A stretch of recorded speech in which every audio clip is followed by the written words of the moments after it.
ವಿಘ್ನೇಶಾಯ ಸರಸ್ವತ್ಯೈ ಪಾರ್ವತ್ಯೈ ಗುರವೇ ನಮಃ.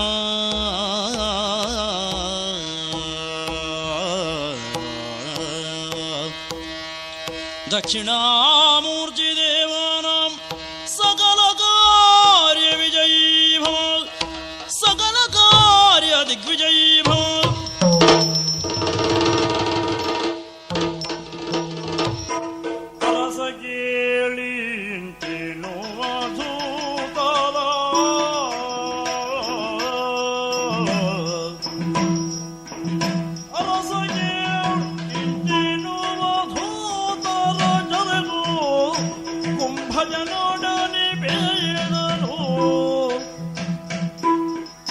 ತರಣಿ ಪೌತ್ರನು ಸಮರದನುವಾಗಿರುವನಂತೆ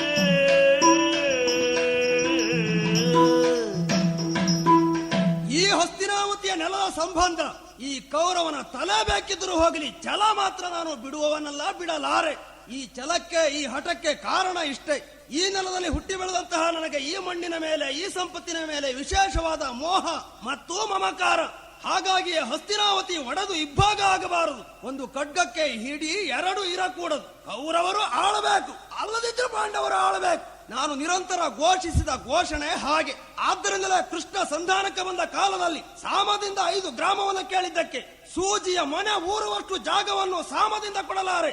ಸಂಪೂರ್ಣ ಸಂಪತ್ತನ್ನ ಖಡ್ಗದ ಅಲಗಿನಲ್ಲಿರಿಸಿದ್ದೇನೆ. ಪರಾಕ್ರಮಿಗಳಾದವರು ರಣಕ್ಷೇತ್ರದಲ್ಲಿ ಯುದ್ಧ ಮುಖೇನ ಪಡೆಯಲಿ ಅಂತ ಘೋಷಿಸಿದ್ದು, ಅಂತೆಯೇ ರಣವೀಳ್ಯ ಕೊಟ್ಟು ಕಳಿಸಿದ್ದು. ರಣವೀಳ್ಯವನ್ನು ಪಡೆದುಕೊಂಡು ಹೋದಂತಹ ಕೃಷ್ಣ ಆಚೆ ಹೋದ. 7 ಲಕ್ಷ ಇಡೀ ಸೈನ್ಯವನ್ನು ಪಾಂಡವರಲ್ಲಿ ಸೇರಿಸಿದ್ದು ಮಾತ್ರವಲ್ಲದೆ ಕುರುಕ್ಷೇತ್ರಕ್ಕೆ ಅವರು ಬಂದದ್ದು ಆಯಿತು. ಬಂದದ್ದು ಅಲ್ಲದೆ ಈಗಾಗಲೇ ದೂತರ ಮುಖೇನ ಯುದ್ಧಕ್ಕೆ ಬರಬೇಕೆನ್ನುವ ಹಾಗೆ ಪಂಥಾಹ್ವಾನವನ್ನು ಕೊಟ್ಟು ಕಳಿಸಿದ್ದಾನೆ. ತುಂಬಿದ ಸಭೆಯಲ್ಲಿ ಈ ವಿಷಯವನ್ನು ನಮ್ಮವರಿಗೆ ತಿಳಿಸಿದೆ. ಮಾತ್ರವಲ್ಲ, ನಾಳೆಯ ದಿವಸ ನಡೆಯಬಹುದಾದಂತಹ ರಣಕ್ಷೇತ್ರದ ಯುದ್ಧಕ್ಕೆ ನಮ್ಮಲ್ಲಿ ಸೇನಾ ನಾಯಕನ ಪಟ್ಟ ಯಾರಿಗೆ ಕಟ್ಟುವುದು ಅಂತ ನಮ್ಮವರಲ್ಲಿ ಕೇಳಿದಾಗ ಆಚಾರ್ಯ ದ್ರೋಣರು ಸೂಚಿಸಿದರು, ಭೀಷ್ಮರಿಗೆ ಕಟ್ಟು ಪಟ್ಟ ಅಂತ. ತುಂಬಿದ ಸಭೆಯಲ್ಲೇ ಭೀಷ್ಮರನ್ನ ಕರೆಸಿ ಈ ವಿಷಯವನ್ನು ಸೂಚಿಸಿದರೆ ಸಮರ್ಪಕವಾದಂತಹ ನಮ್ಮ ಇಚ್ಛೆಯ ಉತ್ತರ ಅವರ ಬಾಯಿಂದ ಬರಲಿಕ್ಕಿಲ್ಲ ಎಂದು ಆಲೋಚಿಸಿದ ನಾನು ಪ್ರಶಾಂತವಾದ ವಾತಾವರಣದಲ್ಲಿ, ಅವರ ಏಕಾಂತ ಭವನದಲ್ಲಿ, ಅದರಲ್ಲೂ ರಾತ್ರಿ ವೇಳೆಯಲ್ಲೇ ಸಂಧಿಸಿ ಈ ವಿಷಯವನ್ನು ಅರುಹಿದರೆ ನಮಗನುಕೂಲವಾದ ಉತ್ತರ ಬಂದಿತ್ತು ಎಂದು ಭಾವಿಸಿದ್ದು ಮಾತ್ರವಲ್ಲದೆ ಈ ಕಾಲದಲ್ಲಿ ಹೊರಟೋ ನಿಂತದ್ದಾಯಿತು. ರಾತ್ರಿ ಸಮೀಪಿಸ್ತಲ್ಲ, ಹೋಗ್ತೇನಂತೆ.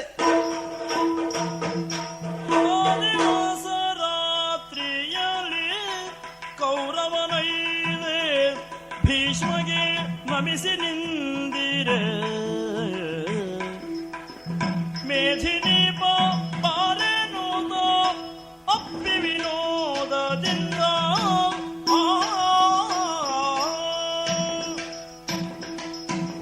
ಪಾಪ ನಿದ್ರೆಯಲ್ಲಿದ್ದಾರೋ ಏನೋ. ಏನೇ ಇರಲಿ, ಎಷ್ಟೆಂದ್ರು ನಮ್ಮ ಅಜ್ಜ ಅಲ್ಲವೇ, ಕರೆದೇ ಬಿಡುತ್ತೆ. ಅಜ್ಜಯ್ಯ. ಯಾರದು? ನಾನಜ್ಜಯ್ಯ. ಸುಯೋಧನನೇನು? ಹೌದಜ್ಜಯ್ಯ. ಬಾ ಮಗನ ಬಾ. ಬಂದೆ ಅಜ್ಜ. ಅಜ್ಜನಿಗೆ ನಿದ್ರಾಭಂಗ ಏನೂ ಆಗೋದಿಲ್ಲ. ಈಗಿನ ಕಥೆ ಏನು ಮಗನಿಗೆ? ಅಜ್ಜ, ನಿಜವಾಗಿ ನಿದ್ರಿಸಿ ಆರೋಗ್ಯವನ್ನು ಹೆಚ್ಚಿಸಿಕೊಳ್ಳಬೇಕಾದ ಕಾಲದಲ್ಲಿ ನಿದ್ರೆ ಹೆಚ್ಚು ಕೆಟ್ಟವನು ನಿಮ್ಮ ಈ ಅಜ್ಜ. ಹೌದೇನಜ್ಜ? ಈಗ ಅಭ್ಯಾಸವಾಗಿ ಹೋಗಿದೆ ಬಿಡು. ನಿನಗೂ ನಿದ್ರೆ ಬರುವುದಿಲ್ವೇನೋ? ಯಾಕಜ್ಜ? ಮಧ್ಯರಾತ್ರಿಗೆ ಸಮೀಪವಾಯ್ತೋ ಇಲ್ವೋ? ಹೌದಜ್ಜಯ್ಯ. ನೀನು ನಿಶಿಯಲ್ಲಿ ಬಂದೆ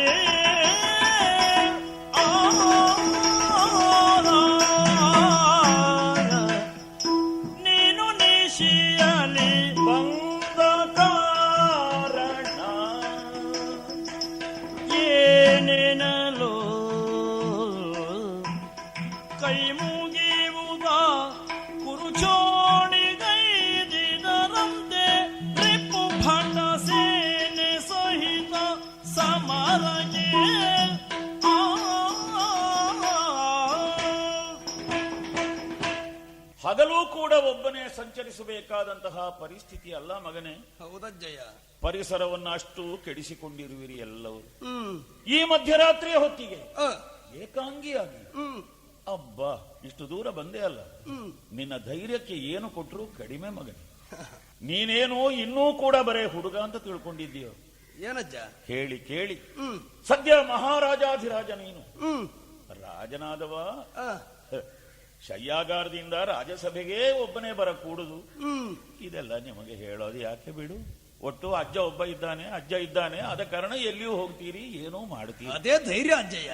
ಇನ್ನು ಮುಂದೆ ಹುಡುಗಾಟಿಕೆ ಮಾಡಕೂಡುದು. ಆ, ಪರಿಸ್ಥಿತಿಯ ಅರಿವು ನನಗೂ ಉಂಟು. ಹ್ಮ್ ಒಬ್ಬನೇ ಬಂದಿದ್ದಿ, ಹ್ಮ್ ಹಾಗಾದ್ರೆ ಏನೋ ಅವಸರವಾದಂತಹ ಕಾರ್ಯವನ್ನು ಇಟ್ಟುಕೊಂಡಿದ್ದಿ ಅಂತ. ಹೌದಜ್ಜಯ್ಯ. ಏನಾಯ್ತು, ಏನಾಗಬೇಕು, ಬೇಗ ಹೇಳು. ಲಾಲಿಸಿ ಕೇಳಬೇಕಜ್ಜ. ಅನಿವರಿಗೆ ಹರಿ ಮಿತ್ರ ನಮ್ಮಯ ಘನವೇ ನಿಮ್ಮದು ನೀವೇ ಸೈನ್ಯಗೆ ಜನಪರಾಗಿ ಕಾಯಬೇಕೆಂದೆ ನಲಿಕೆಂದನು ತುಗುಡದೆ.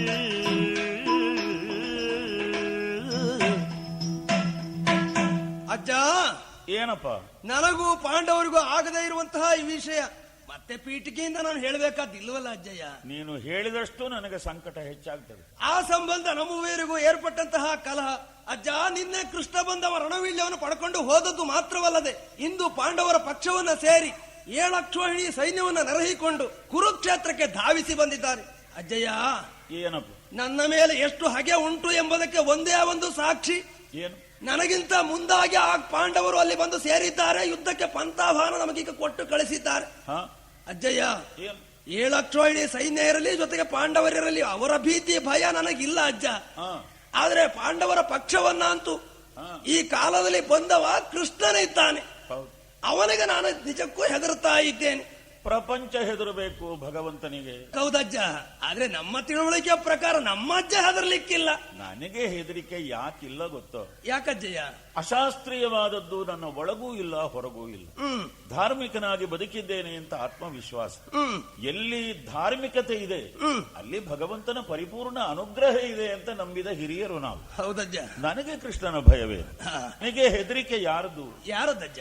ಹೇಳೋದಿಲ್ಲ ನಾನು. ಅಜ್ಜಯ್ಯ, ನಾವು ಸ್ವಲ್ಪ ಮಡಿವಂತರು ನೋಡು. ಹೌದಜ್ಜ, ನಮ್ಮ ಪಕ್ಷದವರಲ್ವೇ? ಅದೇ ಹಾಗಿರುವಾಗ ಮಡಿವಂತರಿಗೆ ಹೆದರಿಕೆ ಆಗೋದು ಯಾರದು? ಯಾರದು? ಅಷ್ಟು ನಿನಗೆ ತಿಳಿಯೋದಿಲ್ಲ. ತಿಳಿತಜ್ಜಯ್ಯ.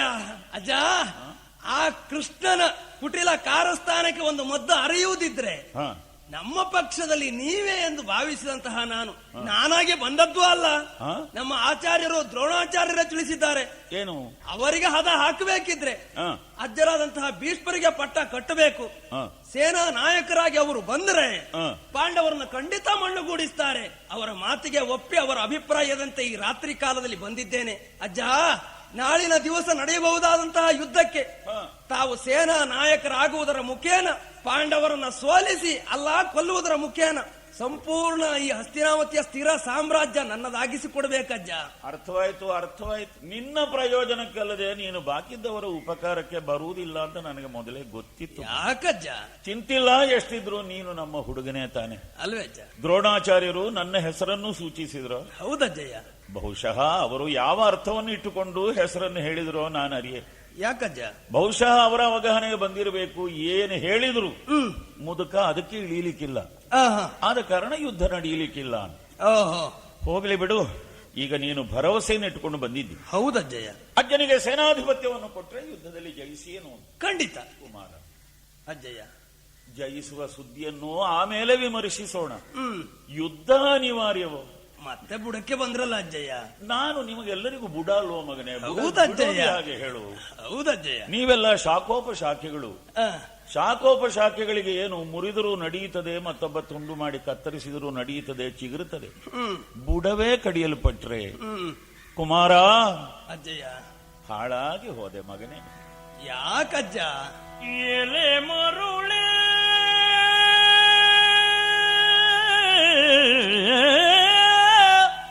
ಕರ್ಣಾದಿ ದುಷ್ಟರ ಬಳಸಿನಲಿ ಕೇಳಾದೆ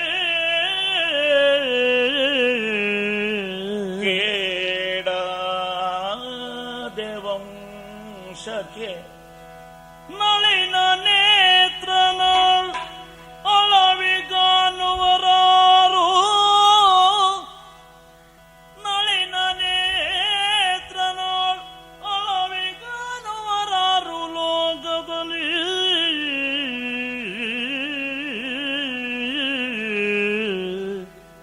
ಅಯ್ಯೋ ತಿಳುವಿ ಫಲವೇನೋ ತಿಳುಹಿ ಫಲವೇನು ಅಂತ್ಯಕಾಲದಿ ತಲೆಯ ತೆತ್ತೆನು ನಿನ್ನ ಧನಗೆ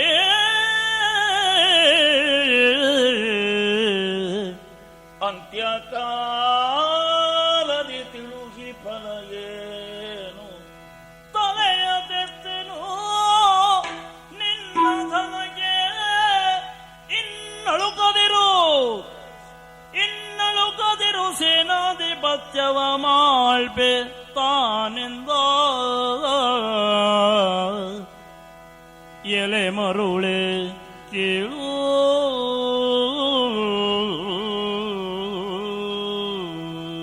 ಸುಯೋಧನ. ಅಜ್ಜಯ್ಯ, ಇಲ್ಲದೇ ಇದ್ರೂ ಈ ಯುದ್ಧದ ಸನ್ನಿವೇಶದಲ್ಲಿ ನಾನು ಸುಮ್ಮನೆ ಇರುವುದಕ್ಕೆ ಸಾಧ್ಯವೋ ಮಗನೇ? ಹೇಗೆ ಸಾಧ್ಯ ಅಜ್ಜಯ್ಯ? ನನ್ನ ಸರ್ವಶಕ್ತಿಯನ್ನೂ ಪಣವಾಗಿಟ್ಟು ನಾ ಬದುಕಿದ್ದಾವಾಗ ನೀವು ಬದುಕಬೇಕು ಅಂತ ಬಯಸುವ ಹೃದಯ ನನ್ನದು. ನೀನು ಯಾವ ದೃಷ್ಟಿಯಿಂದಲೇ ನಾನು ಸೇನಾಧಿಪತಿಯಾಗಬೇಕು ಅಂತ ಕೋರಿಕೆಯನ್ನು ಮುಂದಿಡು, ನನಗೊತ್ತು. ರುಗ್ಣಶಯ್ಯೆಯಲ್ಲಿ ಮಲಗಿದಂತಹ ಮಗುವಿನ ಶುಶ್ರೂಷೆ ಮಾಡಬೇಕಾಗಿದ್ರೆ ತಾಯಿಗೆ ಯಾರ ಪ್ರಾರ್ಥನೆಯೂ ಬೇಡ. ಈಗಲೂ ಮತ್ತೋ ಎಂಬ ಅವಸ್ಥೆಯಲ್ಲಿದ್ದಂತಹ ಮಗುವಿನ ಕರೆಗೆ ಓಗೊಡದೆ ಇದ್ದ ತಾಯಿ ಅಲ್ಲ. ನಾನು ಪಾಂಡವರ ಬಗ್ಗೆ ಚಿಂತಿಸುತ್ತಾ ಇಲ್ಲ ಮಗನೇ, ಮತ್ತೆ ನಿಮ್ಮ ಬಗ್ಗೆ. ಆದರೆ ನಿನಗೆ ನೀನೇನು ಏನು ಮಾಡುತ್ತಿ ಎಂಬುದೇ ತಿಳಿಯುವುದಿಲ್ಲ. ಯಾಕಜ್ಜಯ್ಯ? ಬೇರೆ ಏನೂ ಬೇಡ ಕುಮಾರ, ಆಲೋಚಿಸು. ಏನಜ್ಜಯ್ಯ? ಊರಿನ ಜಗಳವನ್ನು ತೀರಿಸುವ ಮನೆತನ ನಮ್ಮದು.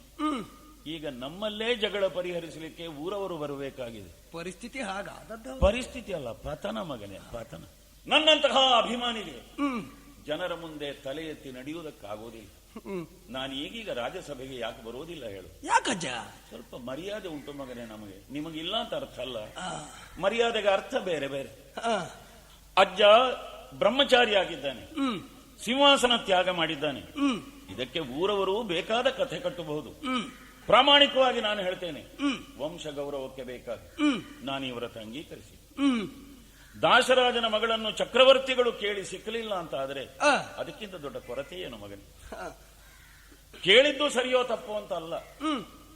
ಚಕ್ರವರ್ತಿಗಳು ತಿಳಿದೋ ತಿಳಿಯದೆಯೋ ಕೇಳಿದ್ರು ಬಡವನ ಮಗಳನ್ನು, ಕೊಡ್ಲಿಲ್ಲ ಅವರು.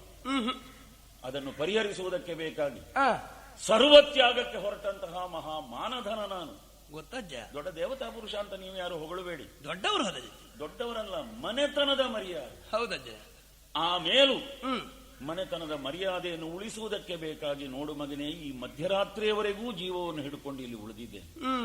ಮರ್ಯಾದೆ ಹೋಗಬಾರದು, ಮರ್ಯಾದೆ ಹೋಗಬಾರದು. ಹೌದಜ್ಜಯ್ಯ. ಆದ ಕಾರಣ ನಮ್ಮ ವಂಶೋನ್ನತಿಯ ಕಡೆಗೆ ಗಮನ ಕೊಡು ಮಗನೇ.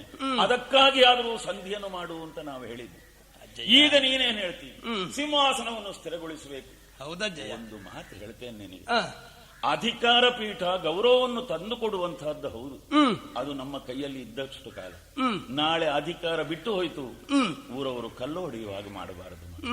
ನಿಮ್ಮ ಅಜ್ಜ ಏನೂ ಅಲ್ಲ ನೋಡು, ಆದರೂ ಹೋದಲ್ಲಿ ಬಂದಲ್ಲಿ ಅಜ್ಜನಿಗೆ ಏನು ಗೌರವ ಸಲ್ತದೆ ಅಂತ ಹುಡುಗರು ನೀವೆಲ್ಲ ಕಾಣ್ತೀರಿ. ಅದು ವ್ಯಕ್ತಿ ಪ್ರತಿಷ್ಠೆ. ಎಲ್ಲ ಹಾಳಾಯ್ತು, ಹೇಳಿ ಉಪಯೋಗ ಇಲ್ಲ. ನೀನು ಸಹವಾಸಕ್ಕೆ ಬಿದ್ದಿರುವುದು ನಮ್ಮ ಮನೆತನದ ಮಾಂಗಲ್ಯವನ್ನು ರಕ್ಷಣೆ ಮಾಡುವವರಲ್ಲ. ಅಂದ್ರೆ ಮನೆಯಲ್ಲಿದ್ದ 105 ಮಂದಿ ಸಹೋದರರಲ್ಲಿ ಇಬ್ಬಗೆಯ ನೀತಿ ಹುಟ್ಟಿ ನೀವು ಜಗಳ ತಂದುಕೊಂಡಾಗ ಮಾತ್ರ ಅವರಿಗೆಲ್ಲ ಸ್ಥಾನಮಾನ. ನಾನು ಅವರ ಹೆಸರು ಹೇಳೋದಿಲ್ಲ, ನಿನಗೆ ಗೊತ್ತುಂಟು. ಗೊತ್ತಜ್ಜಯ್ಯ. ಈ ಯುದ್ಧ ಆಗದೆ ಇದ್ರೆ ಅವರಿಗೆ ಇಲ್ಲಿ ಮತ್ತೆ ನಾಳೆ ಸ್ಥಳ ಉಂಟೇನೋ, ಅವರಿಗೆ ವಸತಿ ಉಂಟು. ಹಾಗಾದ್ರೆ ದೊಡ್ಡ ಮನೆತನದಲ್ಲಿ ಇಂತಹ ಒಂದು ಕಳಂಕ ಬಂದಾವಾಗ ತಮ್ಮ ಬೇಳೆ ಬೇಯಿಸಿಕೊಳ್ಳುವುದಕ್ಕೆ ಅಂತ ಬಂದಂತಹ ದುಷ್ಟ ರಾಜಕಾರಣಿಗಳವರು, ಅವರು ಎತ್ತಿ ಆಡಿಸುವ ಕೈಗೂ ಸಾಗಿದ್ದಿ ನೀನು. ಇನ್ನು ನಾವು ಉಪದೇಶ ಮಾಡಿ ಉಪಯೋಗವಿಲ್ಲ, ನನಗೆ ಗೊತ್ತುಂಟು. ಯಾಕೆ ಅಂದರೆ ತೀರ್ಮಾನದ ತುತ್ತ ತುದಿಗೆ ಮುಟ್ಟಿ ರಣವೀಳೆ ನೀನು ಕೊಟ್ಟಾಗಿ ಕಾಲು ಮುಂದಿಟ್ಟಾಗಿದೆ ಅಜ್ಜಯ್ಯ. ಕಾಲು ಮುಂದಿಟ್ಟಾದದ್ದು ದೊಡ್ಡದಲ್ಲ, ನನ್ನ ಮೊಮ್ಮಕ್ಕಳ ಕಾಲು ಹಿಂತೆಗೆಯಿರಿ ಅಂತ ಹೇಳಲಿಕ್ಕೆ ಬರ್ತದೆ. ಭಗವಂತ ಮುಂದೆ ಕೈ ನೀಡಿ ಆಗಿ ಹೋಗಿ ನೀನು ಕೊಟ್ಟ ಆತಿಥ್ಯ ಅವನಿಗೆ ಬೇಡ, ತಿರಸ್ಕರಿಸಿದ. ನೀನು ಕೊಟ್ಟ ರಣವೀರ್ಯ ಪಥ್ಯವಾಯಿತು, 2 ಕೈಯನ್ನು ಕೆಳಗೆ ತಕೊಂಡು ಬಂದು ತಕೊಂಡು. ಹೌದಜ್ಜಯ್ಯ. ಭಗವಂತನಿಗೆ ಬೇಕಾಯಿತು ಅಂತ ಆದ ಮೇಲೆ ಮಗನೇ ನಿನ್ನನ್ನು ದೂರುವುದಿಲ್ಲ, ನಮ್ಮ ಪ್ರಾರಬ್ಧ ಇದು. ಯಾಕೆ ಯಾಕೆ? ನಮ್ಮ ಕಣ್ಣೆದುರಿನಲ್ಲಿ ಹುಟ್ಟಿದಂತಹ ಹುಡುಗರ ಅನ್ನದ ಋಣ ನಮಗೆ ಅಂತ ಭಗವಂತ ಮಾಡಿ ಹಾಕಿದ. ಇಲ್ಲಿ ಇದ್ದುಕೊಂಡು ಈ ಮನೆತನದಲ್ಲಿ ಆಗತಕ್ಕಂತಹ ಜಗಳದಲ್ಲಿ ನಾನು ಸಕ್ರಿಯವಾಗಿ ದುಡಿಯುವುದಿಲ್ಲ ಅಂತ ಹೇಳಿದರೆ ಸನ್ಯಾಸಿ ಆಗಲೇ ಮಗನೇ. ಚೇಚೆ. ಹೇಳಬೇಕಾದದ್ದು ಅಜ್ಜನಾಗಿ 2 ಮಾತು ಹೇಳಿದೆ. ಹೇಳಿ ಹೇಳಿ ಅಜ್ಜ. ನೀನು ಕೇಳ್ತಿ ಅಂತ ಅಲ್ಲ, ಖಂಡಿತ ಕೇಳ್ತೇನೆ. ಆದ್ರೆ ಒಂದು ಮಾತು ಹೇಳ್ತೇನೆ. ಏನಜ್ಜ? ಯುದ್ಧದಲ್ಲಿ ಜಯಿಸಿಯೇನು, ಆ, ಮತ್ತೊಮ್ಮೆ ರಾಜ್ಯ ಆಳಿಯೇನು, ಈ ಕನಸನ್ನಾದ್ರೂ ಇಟ್ಟುಕೊಳ್ಬೇಡ. ಶುದ್ಧ ಕ್ಷತ್ರಿಯೋಚಿತವಾದ ಪಂಥ ಅಂತ ಹೇಳಿದ್ಯಲ್ಲ, ಹೌದಜ್ಜಯ್ಯ. ಅದನ್ನು ಅಕ್ಷರಾರ್ಥದಲ್ಲಿ ನೀನು ನಡೆಸ್ತೇನೆ ಅಂತ ಎದೆ ಉಬ್ಬಿ ಮುಂದಿಸಿ ಬರಬೇಕು. ರಾಜ್ಯದ ಆಸೆಗೆ ಯುದ್ಧ, ಆ, ಅಜ್ಜ ಸೇನಾಧಿಪತಿ ಆದ್ರೆ ಪಾಂಡವರು ಸೋಲ್ತಾರೆ, ಇದನ್ನೆಲ್ಲ ಬಿಟ್ಟು ಬಿಡಬೇಕು. ಮತ್ತೆ ಧರಣಿಯಂ ಪಾರ್ಥಿವರು ಸೋತ ಮೇಲೆ ಅಂತ ಹೇಳಿದ್ಯಲ್ಲ, ಹೌದಜ್ಜಯ್ಯ. ಈ ತತ್ವ ಸ್ಥಾಯಿಯಾಗಿ ನೀನು ಉಳಿಸಿಕೊಳ್ಬೇಕು, ಮರ್ಯಾದೆ ಉಳಿಸಲಿಕ್ಕೆ. ಆದಿತಜ್ಜ. ಕ್ಷತ್ರಿಯೋಚಿತವಾದ ಯುದ್ಧ, ಆ. ಸೋಲವೋ ಗೆಲವೋ. ಆದಿತ್ತು. ಭಗವಂತನನ್ನು ಗೆಲ್ಲುವವರು ಈ ಪ್ರಪಂಚದಲ್ಲಿ ಇಲ್ಲ. ಆದ ಕಾರಣ ಮಾಡ್ತೇನೆ ಸೇನಾಧಿಪತ್ಯ, ಬೆಳಿಗ್ಗೆ ಬರ್ತೇನೆ, ಸಕಲ ಸನ್ನಾಹವನ್ನು ತಯಾರು ಮಾಡಿ ನೆಮ್ಮದಿಯಿಂದ ತೆರಳುತ್ತೇನೆ. ಹೋದನಲ್ಲ, ಇದು ನನ್ನ ಪ್ರಾರಬ್ಧ ಅಂತ ನಾನು ಹೇಳಿದೆ. ಈ ದೀರ್ಘಕಾಲದವರೆಗೆ ನಾನು ಯಾಕೆ ಬದುಕಿದೆ? ಧರ್ಮಾತ್ಮರಾದ ಪಾಂಡವರ ಇದರಲ್ಲಿ ಭಗವಂತನ ನೋಡ್ತಾ ಇದ್ದ ಹಾಗೆ ಈ ಕೌರವನ ಪಕ್ಷಪಾತಿಯಾಗಿ ನಾನು ಶರಸಂಧಾನ ಮಾಡಬೇಕಾಗ್ತದೆ. ನಾನು ಯಾಕೆ ದುಃಖಿಸಬೇಕು? ಭಗವಂತ ಒಂದು ಮಾತು ಹೇಳಿದ್ದಾನೆ, 5 ಮಂದಿ ಪಾಂಡವರನ್ನು ನನ್ನ ಆಯುಧಗಳನ್ನಾಗಿ ನಾನು ಹಿಡ್ಕೊಂಡಿದ್ದೇನೆ, ಯುದ್ಧ ಇದು ನನ್ನದು, ದುಷ್ಟ ಸಂಹಾರಕ್ಕಾಗಿ. ಹಾಗಾದ್ರೆ ಪಾಂಡವರ ಪಕ್ಷದಲ್ಲಿದ್ದವರೆಲ್ಲ ಶಿಷ್ಟರೇ, 7 ಲಕ್ಷ ಹೆಣಿ ಸೈನ್ಯ. ನನಗೆ ಗೊತ್ತುಂಟು, ನೀಚರು ದುಷ್ಟರು ಅಲ್ಲಿಯೂ ಇದ್ದಾರೆ. ಅವರ ಕೊಲೆ ಯಾರಿಂದಾಗಬೇಕು? ಬಹುಶಃ ಭಗವಂತನ ಸಂಕಲ್ಪ ಹೀಗೆ. ಪಾಂಡವರಿಗಿಂತ ಮೊದಲೇ ಭಗವಂತನಾದ ವಾಸುದೇವನನ್ನು ಹೃದಯ ಪೀಠದಲ್ಲಿ ಇಟ್ಟುಕೊಂಡು ಪೂಜಿಸಿದ ಪರಮ ಭಾಗವತೋತ್ತಮನಾದ ಭೀಷ್ಮನ ಕೈಯಿಂದ ಅದಾಗಲಿ. ಹಾಗಾಗಿ ಭಗವಂತನ ಆಯುಧವೊಂದು ಇಲ್ಲಿ ಉಳಿಯುವ ಹಾಗೆ ಭಗವಂತ ಮಾಡಿದ. ಇಲ್ಲದೇ ಇದ್ರೆ ರಣವೀಳ್ಯ ತಕೊಂಡು ಹೋಗುವಾಗ ಭೀಷ್ಮರೇ, ನಿಮಗೆಲ್ಲ ಇಲ್ಲಿ ಏನು ಉದ್ಯೋಗ, ನಿವೃತ್ತರಾಗಬೇಕು ಅಂತ ಒಂದು ಮಾತು ಹೇಳ್ತಿದ್ದ. ಹಾಗಾದ್ರೆ ನಾವು ಪ್ರವೃತ್ತರಾಗಬೇಕು. ಆದ ಕಾರಣ ನಾನು ಕೂಡ ಭಗವಂತನ ಕೈ ಆಯುಧವೇ ಅಂತ ತಿಳ್ಕೊಂಡು ಆ ಕಡೆ ದುಷ್ಟರ ಸಂಹಾರ ಭಗವಂತನ ಸಂಕಲ್ಪದಂತೆ ನನ್ನ ಕೈಯಿಂದ ಆಗಬೇಕು ಅಂತ ತೀರ್ಮಾನಿಸಿ ಧೈರ್ಯಸ್ಥನಾಗಿದ್ದೇನೆ. ಕೌರವನ ಕುಂದನ್ನು ಯಾಕೆ ಎಣಿಸಬೇಕು? ಕೌರವನ ಅನ್ನದ ಋಣ ನನಗೆ ದೇವರ ಋಣ. ಸೂರ್ಯೋದಯವಾಯಿತು. ಹೌದು. ಸ್ನಾನ ಸಂಧ್ಯಾದಿಗಳನ್ನು ತೀರಿಸಿ ನನ್ನ ರಥವನ್ನು ತರಿಸಿ ಬೇಕಾದ ಆಯುಧಗಳನ್ನು ರಥದಲ್ಲಿ ತುಂಬಿಸುವಂತೆ ಸಾರಥಿಗೆ ಹೇಳಿ ಕೌರವನಿದ್ದಲ್ಲಿಗೆ ಹೋಗ್ತೇನಂತೆ. ಅಜ್ಜಯ್ಯ, ತಾವು ಸೇನಾ ನಾಯಕರ ಪಟ್ಟವನ್ನು ಒಪ್ಪಿ ಬರ್ತಾ ಇದ್ದೀರಿ ಎಂಬ ವಿಷಯವನ್ನು ಕೇಳಿ ತಿಳಿದ ನಮ್ಮವರೆಲ್ಲ ಹಸನ್ಮುಖಿಗಳಾಗಿದ್ದಾರೆ. ಎಷ್ಟೊಂದು ಸಡಗರ, ಎಷ್ಟೊಂದು ಸಂಭ್ರಮ, ಎಲ್ಲ ಸಂತೋಷವಾಯಿತು. ಹೌದು. ಅದೇನು ಸುವಾಸಿನಿಯರು ಮಂಗಳಾರತಿ ಬೆಳಗಬಾರದು ಅಂತ ಈ ಬ್ರಹ್ಮಚಾರಿಗೆ ಏನೂ ನಿಷ್ಠೆ ಇಲ್ಲ. ಆದ್ರಿಂದ ಸಿದ್ಧರಾಗಿ ನಿಂತಿದ್ದಾರೆ. ಎಲ್ಲರಿಗೂ ನೀನು ಆಜ್ಞೆ ಮಾಡಬೇಕು. ಪ್ರತಿಯೊಬ್ಬರು ಭೀಷ್ಮನ ಸೇನಾಧಿಪತ್ಯವನ್ನು ಪುರಸ್ಕರಿಸಿ ಅವನ ಆಜ್ಞೆಗೆ ಅನುಸರಿಸಿ ನಡೆಯತಕ್ಕದ್ದು ಅಂತ. ಯಾರಿಗೆ ಅಭಿಪ್ರಾಯ ವ್ಯತ್ಯಾಸವಿದೆಯೋ ಅವರು ಧಾರಾಳ ವಿಶ್ರಾಂತಿ ಪಡೆಯಬಹುದು. ಭೀಷ್ಮರ ಮಾತಿನಂತಲೇ ನಡೆಯತಕ್ಕದ್ದು ಪ್ರತಿಯೊಬ್ಬರು ಕೇಳಬೇಕು. ಸುಯೋಧನ, ಎಂತಹ ಕೆಟ್ಟ ಕೆಲಸವನ್ನು ಮಾಡಿಬಿಟ್ಟು, ಎಂತಹ ಕೆಟ್ಟ ಕೆಲಸವನ್ನು ಮಾಡಿಬಿಟ್ಟು ಕರ್ಣ ನಮ್ಮಂತಹ ವೀರ ವಿಕ್ರಮಗಳ ಸೇನಾ ನಾಯಕರಾಗಿ ಬರುವುದಕ್ಕೆ ಸಿದ್ಧರಾಗಿ ನಿಂತಾಗಿರು. ಹೋಗಿ ಆ ಮುದುಕನಿಗೆ ಪಟ್ಟವನ್ನು ಕಟ್ಟಿಬಿಟ್ಟಿಯಲ್ಲ. ನೋಡು, ಅವನ ತೊದಲು 3 ಮಾರುತ್ತ ಬರ್ತದೆ. ತಲೆ ಕೂದಲೆಲ್ಲ ಬೆಳ್ಳಿ ಸರಿಗೆ ಅಂತಾಗಿದೆ, ಕಣ್ಣೆಲ್ಲ ಗುಳಿ ಹಾಕಿಬಿಟ್ಟಿದೆ. ಅಂತವನಿಗೆ ಪಟ್ಟ ಕೊಡುವುದರ ಜೊತೆಯಲ್ಲಿ ವಿರೋಧಿಗಳೆಲ್ಲ ನಗಾಡುವ ಹಾಗೆ ಮಾಡಿಬಿಟ್ಟಲ್ಲ. ಕೆಲಸ ಎಲ್ಲ ಹಾಳಾಗಿ ಹೋಯ್ತು. ಸುಯೋಧನ, ಅಜ್ಜಯ್ಯ, ಚಿಂತಿಲ್ಲ, ಇದು ಒಂದು ರಾಜಕಾರಣ ನನಗೆ ಅರ್ಥವಾಗ್ತದೆ. ಏನಜ್ಜ? ಬಹುಶಃ ಇದು ಕರ್ಣನ ಮಾತಾದರೂ ಕೂಡ ಇದರ ಮೂಲ ಸ್ಥಾನ ನಿನ್ನ ಹೃದಯವೇ. ಅಜ್ಜ ಮುದುಕ, ಅಜ್ಜನಿಂದ ಏನಾದೀತು ನಿನಗಲ್ಲ ಬಿಡು. ಈಗ ಬಾಕಿದ್ದವರಿಗೂ ಉತ್ಸಾಹ ಭಂಗ ಆಯ್ತೋ ಇಲ್ವೋ? ಹೌದು. ಈ ಮುದುಕನ ಜೊತೆಯಲ್ಲಿ ಹೋದ್ರೆ ತಾವು ಸಾಯ್ಬೇಕಾದೀತೋ ಎಂಬ ಭಯ ಅವರಿಗೆ ಬರ್ತದೆ. ಯಾಕೋ ಭಯ ಪಡ್ತಾ ಇದ್ದ. ಆದ ಕಾರಣ ನಿನ್ನಲ್ಲೇ ನಾನು ಪ್ರತಿಜ್ಞಾಬದ್ಧವಾಗಿ ಮಾತು ನುಡಿಯುತ್ತೇನೆ. ಏನಜ್ಜಯ್ಯ? ಶ್ರೀಕೃಷ್ಣ ಏನು ಹೇಳಿದ್ದಾನೆ ನಿನ್ನಲ್ಲಿ? ಚಕ್ರ ಹಿಡಿಯುವುದಿಲ್ಲವಂತೆ. ಚಕ್ರ ಹಿಡಿದು ಯುದ್ಧ ಮಾಡುವುದಿಲ್ಲವೆಂಬ ಕೃಷ್ಣನ ಕೈಯಲ್ಲಿ ಚಕ್ರ ಹಿಡಿಸ್ತೇನೆ. ಎತ್ತಿದ ಬಿಲ್ಲು ಕೆಳಕ್ಕಿಳಿಸಬೇಕಾಗಿದ್ರೆ 10,000ಕ್ಕೆ ಕಡಿಮೆ ಇಲ್ಲದೆ ಮಕುಟವರ್ಧನರು ತಲೆ ಕತ್ತರಿಸ್ತೇನೆ. ತ್ರೇತಾಯುಗದ ಆಂಜನೇಯ ಇದ್ದಾನಂತೆ ಅರ್ಜುನ ರಥದಲ್ಲಿ ಧ್ವಜ ರಕ್ಷಣೆ ಮಾಡುತ್ತಾ. ಅವ ಯಾರಲ್ಲಿಯೋ ಹೇಳಿದ್ದಾನಂತೆ ಈ ಯುದ್ಧ ಏನನ್ನು ನೋಡೋದು ಅಂತ. ಅವನಿಗೂ ಒಂದು ಅಷ್ಟೇ, ಇದು ಮನೆ ಜಗಳ ಆಸಕ್ತಿ ಹುಟ್ಟು. ಆದ್ರೆ ಅವನಂತಹ ಒಬ್ಬ ಬ್ರಹ್ಮಚಾರಿ ಇಲ್ಲಿ ಇದ್ದಾನೆ ಎಂಬುದು ಅವನ ಅವಗಾಹನೆಗೆ ಬರಲಿಲ್ಲ. ಏನು? ಹನುಮಂತನೂ ಕೂಡ ಕಣ್ಣು ತೆರೆದು ಕಿರಿಕಿರಿ ಗುಟ್ಟುತ್ತಾ ಬೆನ್ನು ತೋರಿಸುವಂತ ಯುದ್ಧದಲ್ಲಿ. ಆದ್ರೆ ಏನು ಮಾಡೋಣ? ಇಷ್ಟು ನಾನು ಮಾಡಿಯೇನು? ಇದು ಪುರುಷ ಪ್ರಯತ್ನ, ಪುರುಷೋತ್ತಮ ಬೇರೆ. ನಿಶ್ಚಿಂತನಾಗಿರು. ಕುರುಕ್ಷೇತ್ರಕ್ಕೆ ಎಳೆದ ದಿವಸದಿಂದ ನಮ್ಮ ರಕ್ಷಿಸಿ, ತಂದೆ ಎಳೆದ ದಿವಸದಿಂದ ನಮ್ಮ ರಕ್ಷಿಸಿ, ಇಂದು ಕುರು ನೃಪಗೆ ಸಹಾಯದಿಂದ ಗರ್ವಿಸಿ, ಬಂದ ಪಸುಳರೊಡನೆ ಕಾದುವುದು ವಿವೇಕವೇ, ಕಂದರುಭಯ ಪಕ್ಷದಲ್ಲಿ ನಿಮಗೆ ಭೇದವೇ, ತಂದೆಯಳಿದ ದಿವಸದಿಂದ ನಮ್ಮನ್ನು ರಕ್ಷಿಸಿ. ಅಜ್ಜಯ್ಯ, ಏನಪ್ಪ? ರಣಕ್ಷೇತ್ರದಲ್ಲಿ ನನಗೆ ಎದುರಾಗಿ ನಿಂತವನು ಅರ್ಜುನ. ಹೌದು. ಆದರೂ ಯುದ್ಧ ಮಾಡುವ ವ್ಯವಹಾರವನ್ನು ಬಿಟ್ಟು ಕೆಲವು ಮಾತುಗಳನ್ನು ಆಡಬೇಕು ಅಂತ ಬಯಸ್ತಾ ಇದ್ದೇನೆ. ಮಾತಾಡು.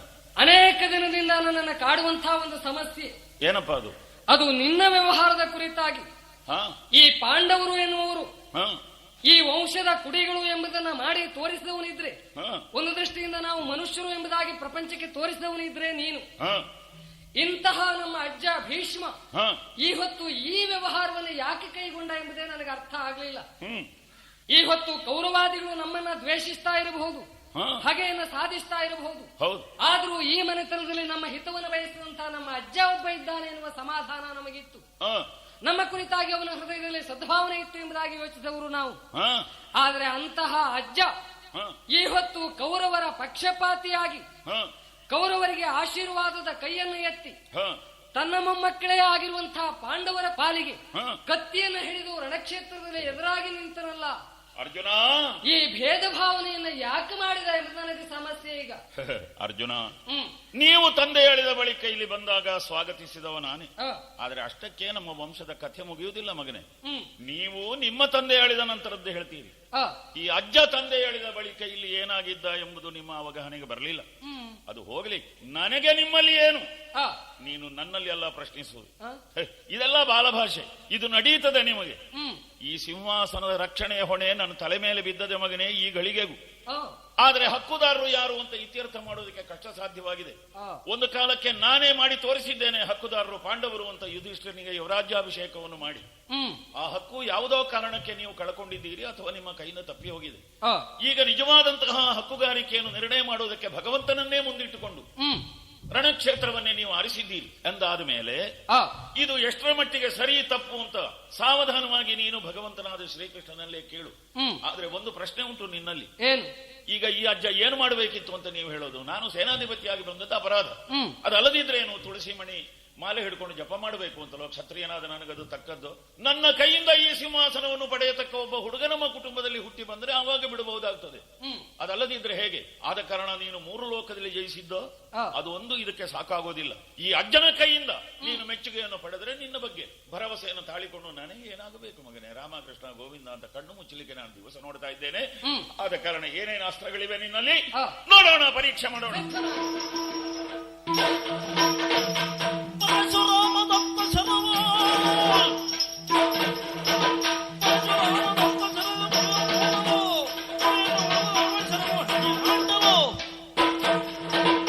ಶಾಬಾಸ್. ನಾನು ಎಷ್ಟು ಮಂತ್ರಾಸ್ತ್ರಗಳನ್ನು ಪ್ರಯೋಗಿಸಿದರೂ ಕೂಡ ಅರ್ಜುನ್ ಖಂಡಿಸಿದ ಹಾಗೆ ಕಾಣಿಸುವುದಿಲ್ಲ. ಹಾಗೆ ಅಂತ ಅವ ಬಿಟ್ಟ ಬಾಣವನ್ನೆಲ್ಲ ನಾನೇ ಮಧ್ಯಪಥದಲ್ಲಿ ಖಂಡಿಸಿದ್ದೇನೆ. ಹಾಗಾದ್ರೆ ಏನಿದು? ಓಹೋ, ನಾನು ಕೃಷ್ಣಾರ್ಪಣ ಬುದ್ಧಿಯಿಂದ ಮಾಡುತ್ತಿರುವ ಸೇವೆ ಇದು ಭಗವಂತನಿಗೆ ಗೊತ್ತಾಗಿದೆ. ಯಾಕೆ? ಕೃಷ್ಣಾರ್ಪಣ ಬುದ್ಧಿಯಿಂದ ನಿಷ್ಕಾಮ ಕರ್ಮ ಇದೇ ಯಜ್ಞ ಅಂತ ಭಗವಂತನೇ ಉಪದೇಶ ಮಾಡಿದ್ದಾನಂತೆ ಅರ್ಜುನಿಗೆ ಮೊನ್ನೆ ಈ ಕುರುಕ್ಷೇತ್ರದಲ್ಲಿ. ಹಾಗಾದ್ರೆ ಭೀಷ್ಮ ಎಂತಹ ನಿಷ್ಕಲ್ಮಶ ಹೃದಯ ಯಾಕಾಗಿ ಈ ಸೇನಾಧಿಪತ್ಯವನ್ನು ಕೈಕೊಂಡ ಅಂತ ಮಹಾಸನ್ನಿಧಾನಕ್ಕೆ ಅರ್ಥವಾಯಿತೋ ಇಲ್ವೋ? ಕೃಷ್ಣಾರ್ಪಣ ಭಾವದಿಂದ ಮಾಡಿದ್ದು ಇವನೇ ಎಲ್ಲಾ ಬಾಣವನ್ನು ಅರ್ಪಣೆ ಮಾಡಿಕೊಂಡದ್ದು. ಹಾಗಾದ್ರೆ ಇದೊಂದು ಯಾಕೆ ಬಾಕಿ? ನನ್ನ ಗುರುದೇವರು ಅನುಗ್ರಹಿಸಿದ್ದು ಪರಶುರಾಮ ದತ್ತ ಶರ, ಅಸಿರತ್ನ ಶರ. ಇದನ್ನು ಇಟ್ಟುಕೊಂಡು ನಾನು ಏನು ಮಾಡೋದಕ್ಕೆ? ಇದು ಕೂಡ ಬ್ರಹ್ಮಾರ್ಪಣ ಬುದ್ಧಿಯಿಂದ ಶ್ರೀಕೃಷ್ಣನನ್ನು ನೊಸಲಡೆಯುವಂತೆ ಎಚ್ಚರಿದ್ದೇನಂತೆ ನೋಡೋಣ.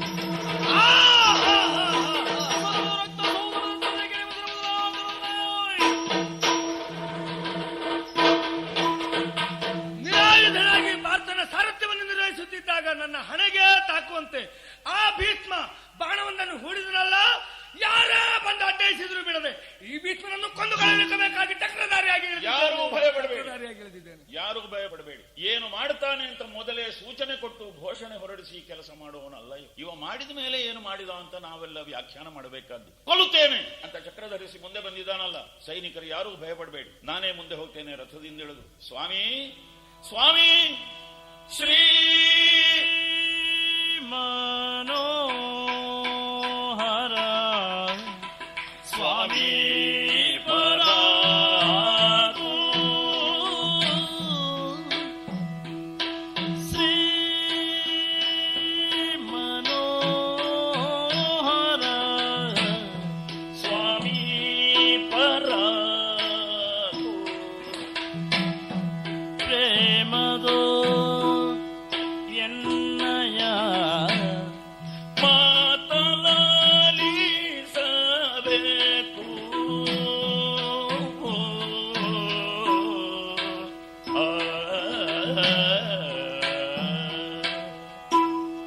ಪ್ರೇಮದೋ ಎನ್ನಯ ಮಾ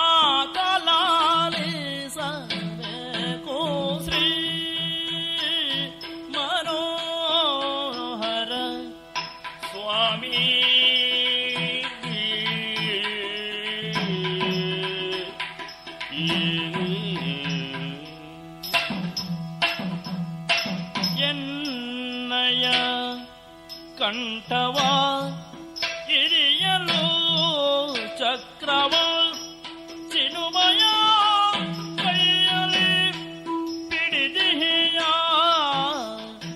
ಶ್ರೀ ಮನೋಹರ ಸ್ವಾಮಿ ಮರಾಗು. ಅಯ್ಯೋ, ಸಾಯಲಿಕ್ಕೆ ಉಪಾಯ ಇಲ್ಲ, ಮರ್ಯಾದೆಯಲ್ಲಿ ಬದುಕುವುದಕ್ಕಾಗೋದಿಲ್ಲ. ಇನ್ನೊಂದು ವಿಶ್ವಾಸ ಇದೆ ನನಗೆ, ನಿನ್ನ ಸುದರ್ಶನ ಚಕ್ರ ನೀನು ಆಜ್ಞೆ ಮಾಡಿದರೂ ಕೂಡ ಅಂತರಂಗದ ಭಕ್ತರ ಶಿರಚ್ಛೇದನ ಮಾಡೋದು ಬಿಟ್ಟು ಅವರ ಕೂದಲನ್ನು ಕೊಂಕಿಸುವುದಿಲ್ಲ. ಆದ್ರೆ ನಾನು ನಿನ್ನಲ್ಲಿ ಬೇಡುವುದು ಇಷ್ಟೇ, ಅದು ಈ ಭಕ್ತನ ಮೇಲೂ ಕೆಲಸವನ್ನು ಮಾಡಬೇಕು. ನೀನದಕ್ಕೆ ಆಜ್ಞೆ ಮಾಡಬೇಕು, ಕತ್ತರಿಸಿ ಬಿಡು ಭೀಷ್ಮನ ತಲೆ. ಸ್ವಾಮಿ, ಎಷ್ಟು ದುಃಖವನ್ನು ನಾನು ನಾನು ಯಾವ ಗುರುವಿನ ಶಾಪಕ್ಕೆ ಒಳಗಾಗಿದ್ದೇನೆ ಅಥವಾ ಯಾವ ದೇವರ ಕೋಪಕ್ಕೆ ಒಳಗಾಗಿದ್ದೇನೆ? ಇಷ್ಟು ವರ್ಷ ಬದುಕಿದ್ದೇನಲ್ಲ, ಬದುಕಿದ್ದು ನನ್ನ ಅನುಭವ ಏನು? ನನ್ನ ನಂತರ ಹುಟ್ಟಿದವರಿಗೆಲ್ಲ ಉತ್ತರ ಕ್ರಿಯೆ ಮಾಡುವ ಮಹಾ ಪಾಪ ಮಾತ್ರ ನಾನು. ಜೊತೆ ಜನಿವಾರ ಇಲ್ಲದಿದ್ದರೂ ಪಿಂಡೋದಕ ಕ್ರಿಯೆಯನ್ನು ತಪ್ಪಿಸುವ ಹಾಗೆ ಬ್ರಹ್ಮ ನನ್ನ ತಲೆಯಲ್ಲಿ ಬರೀಲಿಲ್ಲ.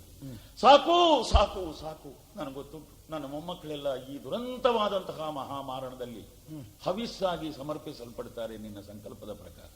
ಕೌರವರು ಕೆಟ್ಟವರು ಇರಬಹುದು, ಆದರೆ ನನ್ನ ಮೊಮ್ಮಕ್ಕಳು ಅವರ ಸಾವನ್ನು ಕಣ್ಣಾರೆ ನಾನು ಕಾಣ. ಸಾಯುವ ಕಾಲಕ್ಕಾದರೂ ನೆಮ್ಮದಿಯಲ್ಲಿ ನಿನ್ನ ದಿವ್ಯ ಮಂಗಳ ಮೂರ್ತಿಯನ್ನು ನೋಡುತ್ತಾ ನಾನು ದೇಹತ್ಯಾಗ ಮಾಡಬೇಕು ಅಂತ ಸಂಕಲ್ಪ ಮಾಡಿದ್ದೇನೆ. ಈಗೀಗ ಅನುಗ್ರಹ ಮಾಡು, ಚಕ್ರವನ್ನು ಕಳುಹಿಸು, ನನ್ನ ತಲೆಯನ್ನು ಕತ್ತರಿಸಲಿ. ನಾನು ಸಿದ್ಧನಿಲ್ಲ ಈಗ, ನೀವು ಹೇಳಿದಾಗಲ್ಲ. ನನಗೆ ಗೊತ್ತು ಯಾಕೆ ಅಂತಂದ್ರೆ, ನಿನ್ನ ಭಕ್ತರನ್ನು ಕೊಲೆ ಮಾಡಿ ನೀನು ಭಕ್ತರ ಸಂಖ್ಯೆಯನ್ನು ಕಡಿಮೆ ಮಾಡುವವನಲ್ಲ ಪ್ರಪಂಚದಲ್ಲಿ. ಖಂಡಿತ ನಿನಗೆ ಭಕ್ತರು ದೊಡ್ಡವರು ಸ್ವಾಮಿ. ತಿಳಿದೋ ತಿಳಿಯದೆಯೋ, ನಿಜವಾಗಿ ನನಗೆ ಬರಬಾರದಾಗಿತ್ತು ಆ ಮುಂಗೋಪ. ಕರ್ಣ ಏನೋ ಹೀನ ನುಡಿಯನ್ನಾಡಿದ ಅಂತ ರೊಚ್ಚಿಗೆದ್ದು ಕೃಷ್ಣನ ಕೈಯಲ್ಲಿ ಆಯುಧ ಗ್ರಹಣ ಮಾಡಿಸ್ತೇನೆ ಅಂತ ಬಾಯಿ ತಪ್ಪು ಹೇಳಿಬಿಟ್ಟೆ.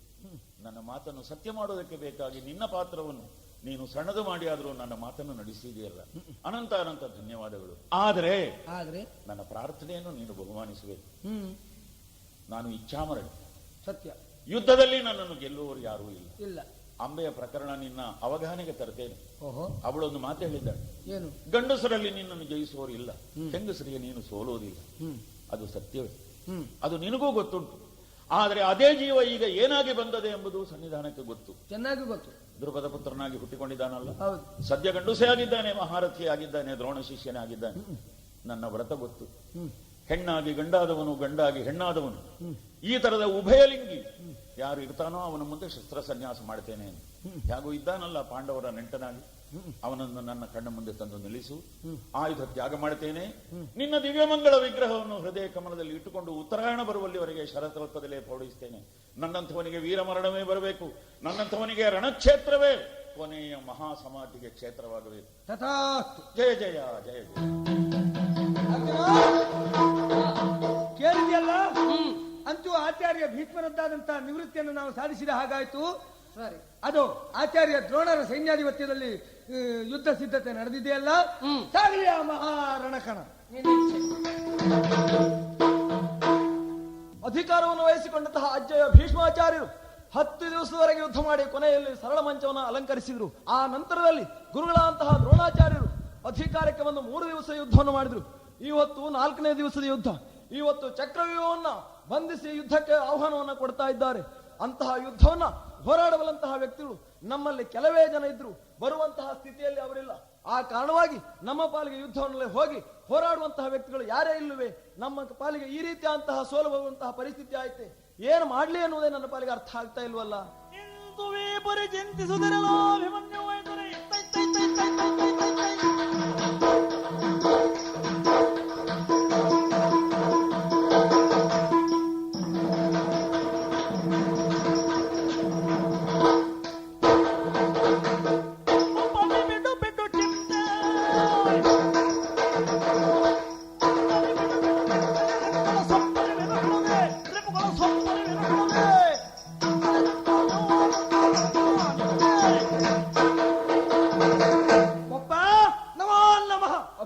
ಚಿಂತೆಯ ಬಗೆಯೆಂಬುದು ಅರ್ಥವಾಯಿತು.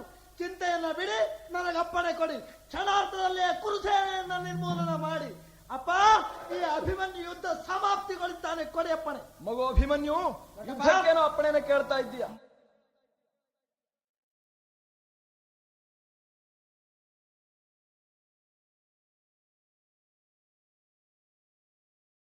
ಮಗನೇ ಕೇಳ್ಕಾಲಾಗ್ರಿ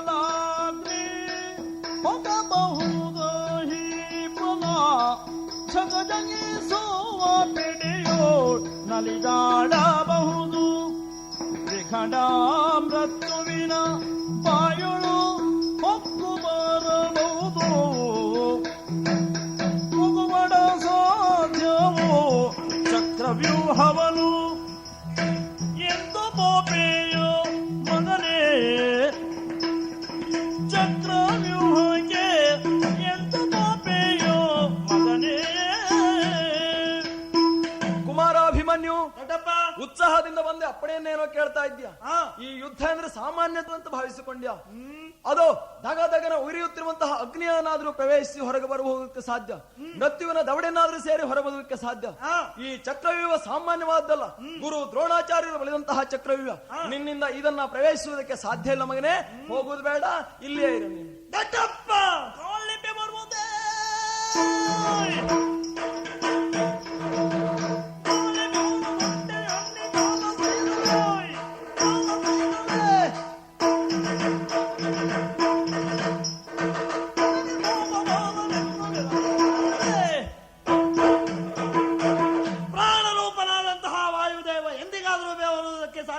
ಇಲ್ಲ ಮಗು. ಪ್ರಳಯಾಗ್ನಿ ಹಿಮಕ್ಕೆ ಹೆದರಿ ನಂದುವುದಕ್ಕೆ ಸಾಧ್ಯವೇ?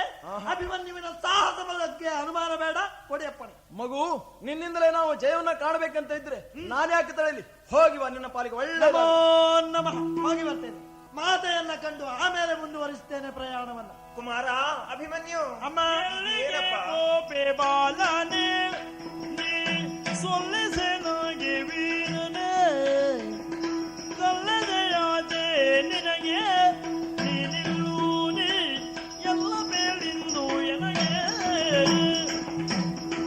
ಓ ಕಂದ ಅಭಿಮನ್ಯು, ಜನನಿ ನನ್ನನ್ನು ಕಂಡರೂ ಕಾಣದಂತೆ ಹೋಗುತ್ತಾ ಇದೆಯಲ್ಲ, ಇದೇನು ಬೆನ್ನಿನಲ್ಲಿ ಬತ್ತಲಿಕೆ, ಕೈಯಲ್ಲಿ ಕೈದು ಎಷ್ಟೋ ಬಾಣಾವಳಿಗಳನ್ನು ತುಂಬಿಸಿಕೊಂಡಿದ್ಯಾ?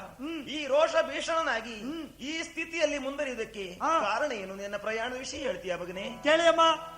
ಲಾಲಿ ಪೂಜೆಲೆ ತಾಯೇ ಎನ್ನ ಭಿನ್ನಮ್ಮವನ್ನು ಅಮ್ಮ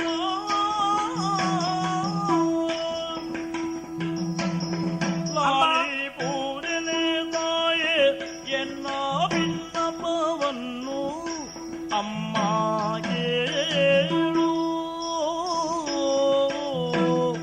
ಕೋಳ ಗೌರವನಮ್ಮ ಗೆಲ್ಲಲು ಬೇಕೇನು ತಲೆ ಅಮ್ಮ ಕೇಳು.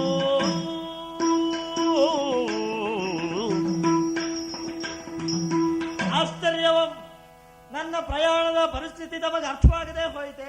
ಮಗು, ಕೂಳರಾದಂತಹ ಕೌರವರು ನಮ್ಮನ್ನ ಗೆಲ್ಲಬೇಕೆಂದು ಯೋಚಿಸಿದ್ರು. ಈಗ ದ್ರೋಣಾಚಾರ್ಯರಿಗೆ ಸೇನಾಧಿಕಾರವನ್ನ ಒಪ್ಪಿಸಿಕೊಟ್ಟಿದ್ದಾರೆ. ಆಚಾರ್ಯ ದ್ರೋಣರು ಚಕ್ರ ವ್ಯೂಹವನ್ನ ಬರೆದು ಯುದ್ಧಕ್ಕೆ ಆಹ್ವಾನವನ್ನು ಕೊಟ್ಟಿದ್ದಾರೆ. ನಮ್ಮಲ್ಲಿ ಯುದ್ಧಕ್ಕೆ ಹೋಗುವಂತಹ ಪಟುಪಟರು ಯಾರೂ ಇಲ್ಲ ಎಂಬ ಸಮಸ್ಯೆ ಉಂಟಾದಾಗ ಉತ್ತರ ರೂಪವಾಗಿ ಹೊರಟು ನಿಂತವ ನಾನು. ನನ್ನ ತೋರ ಸತ್ವವನ್ನ ತೋರುವುದಕ್ಕಾಗಿ, ಇಂದಿನ ದೇವನ್ನ ನಮ್ಮತ್ತ ಎಳೆ ತರುವುದಕ್ಕಾಗಿ ಹೊರಟು ನಿಂತವ ನಾನು. ಆಶೀರ್ವದಿಸಿ ಕಳುಹಿಸಿಕೊಡಿ ಮಗನೇ, ಯುದ್ಧಕ್ಕೆ ಹೋಗುತ್ತೀಯಾ? ಏತಕ್ಕಿಂತ ಬುದ್ಧಿ ಬಂದು ಕಂದ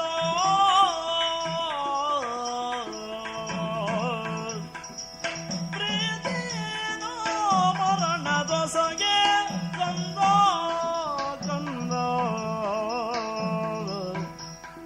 ಸರಸವಲ್ಲ ಸಮರ ಇಂದು ಕಂದ.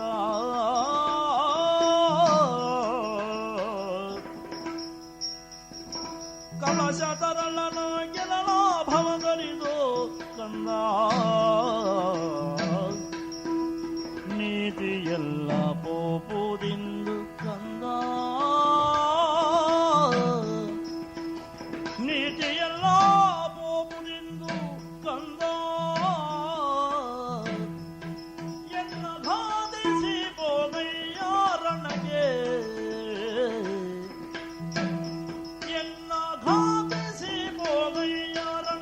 ಕಂದ ಕಂದ.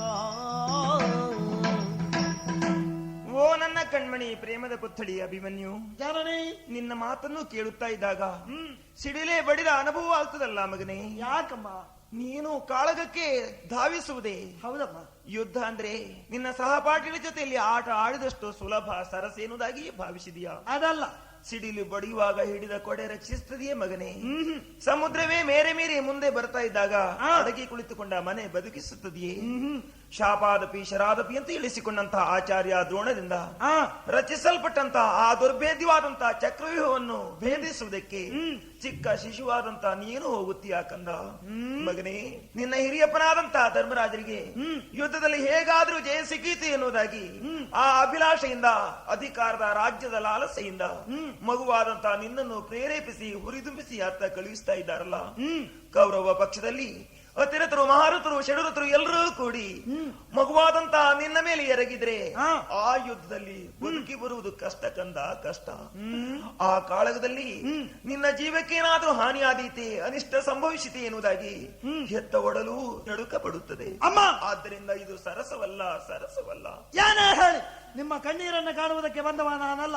ಯುದ್ಧಕ್ಕೆ ಹೋಗುವುದೇ ಮಗನೇ. ಅಮ್ಮ, ಯುದ್ಧ ಹೋಗುವುದು ಬೇಡ ಎಂದು ನೀತಿ ಅಲ್ಲ ಎನ್ನುವುದಾಗಿ ಎತ್ತಮ್ಮನಾದಂತಹ ನಾನು ಎಷ್ಟು ಗೋಗರೆದ್ರು, ಕಣ್ಣೀರಾಕಿ ಬೇಡಿದ್ರು ನೀನು ಕೇಳುವಂತಿಲ್ವಲ್ಲ. ಮತ್ತು ನಿನ್ನ ಆಟ ಹಿರಿಯಪ್ಪನೇ ಕೊಟ್ಟ ಮಾತಿನಂತೆ ನಡೆದುಕೊಳ್ತೇನೆ, ಕುರುಕ್ಷೇತ್ರ ಯುದ್ಧದಲ್ಲಿ ವಿಜೃಂಭಿಸುತ್ತೇನೆ ಎನ್ನುವಂತ ಈ ಹೊಂದಕಾರಿತನ ಉತ್ಸಾಹ. ಹೌದು, ಹೋಗು ಮಗನೇ, ಹೋಗು. ಹೆತ್ತ ತಾಯಿ ಮುಂದೆ ಮಗನಿಗೆ ಬರುವಂತಹ ಅನಿಷ್ಟವನ್ನು ಎಣಿಸಿಕೊಂಡೇ ನಡುಕಪಟ್ಟಿದ್ದಾಳೆ. ಹಾಗೇನಾದ್ರೂ ಹಾನಿ ಆದ್ರೆ ಕಂದ, ನಾನು ಬದುಕು ಹಾಗಿಲ್ಲ. ಅಂತ ಕಷ್ಟ ಅನುಭವಿಸುವುದಕ್ಕೆ ನನಗೆ ಸಾಧ್ಯ ಇಲ್ಲ, ಸಾಧ್ಯ ಇಲ್ಲ. ಅದಕ್ಕಾಗಿ ಮಗನೇ, ಒಂದು ಉಪಕಾರ ಮಾಡ್ತೀಯಾ? ಯುದ್ಧದಲ್ಲಿ ನನಗೆ ಗೆಲುವಾಗಲಿ ಅಂತೆ ವಿರೋಧಿಗಳನ್ನು ಗೆದ್ದು ಬಾ. ಅದು ಮೊದಲು ಪಡೆದಂತ ಈ ತಾಯಿಗೆ ಒಂದು ಸಹಾಯ ಅಂದ್ರೆ ಹಿಡಿದ ಕತ್ತಿಯಿಂದ ನನ್ನ ಈ ಕುತ್ತಿಗೆಯನ್ನು ಕಡಿದೇ ಹೋಗುವುದು.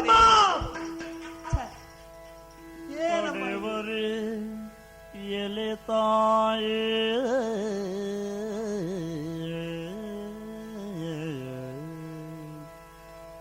ತಾಯೇ,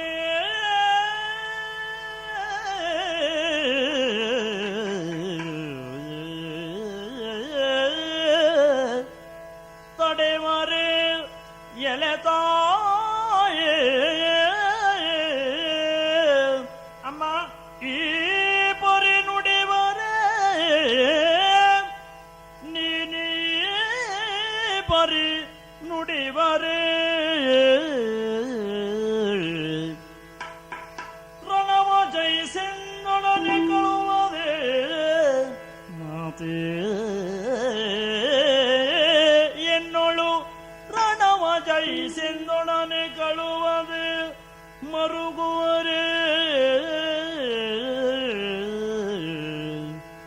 ಈ ಬರಿ ಮರುಗುವರೆ, ತಡೆವರೆ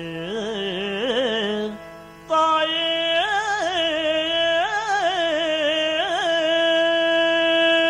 ಅಮ್ಮ, ಅಮ್ಮ, ಅಮ್ಮ, ನಿಮ್ಮ ಬಾಯಿಂದ ಇಂಥ ಮಾತುಗಳು ಬಂದಿತೆಂದು ಕನಸು ಮನಸ್ಸಿನಲ್ಲಿಯೂ ನಾನು ಗ್ರಹಿಸಿರಲಿಲ್ಲ. ಅಮ್ಮ, ನನ್ನ ಪ್ರಯಾಣವನ್ನ ತಡೆಗಟ್ಟುವುದಕ್ಕಾಗಿ ಉಕ್ಕಿನ ಸಂಕೋಲೆಯಿಂದ ಬಿಗಿದಿದ್ದರೂ ಸಹ ಅದನ್ನ ಕಿತ್ತೆಸೆದು ಹೋಗ್ತಿದ್ದೆ. ಆದ್ರೆ ವಾತ್ಸಲ್ಯದ ಹಗ್ಗದಿಂದ ಮಾತ್ರ ನನ್ನನ್ನು ಬಂಧಿಸಬೇಡಿ ಅಮ್ಮ.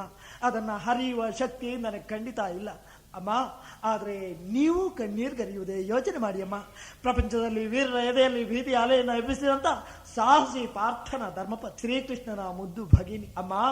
ನನಗೆ ಜನ್ಮವಿತ್ತಂತಹ ವೀರ ಮಾತೆ ನೀವು. ಕಂದನು ರಣೋತ್ಸಾಹದಿಂದ ಮುನ್ನುಗ್ಗುತ್ತಿರುವಾಗ ಸಂತೋಷದಿಂದ ಆಶೀರ್ವಾದ ನೀಡುವುದನ್ನು ಬಿಟ್ಟು ಅಮ್ಮ ಈ ರೀತಿ ಕಣ್ಣೀರ್ಗರೆಯುವುದರಲ್ಲಿ ಅರ್ಥ ಇದೆಯೇ ತಾಯಿ?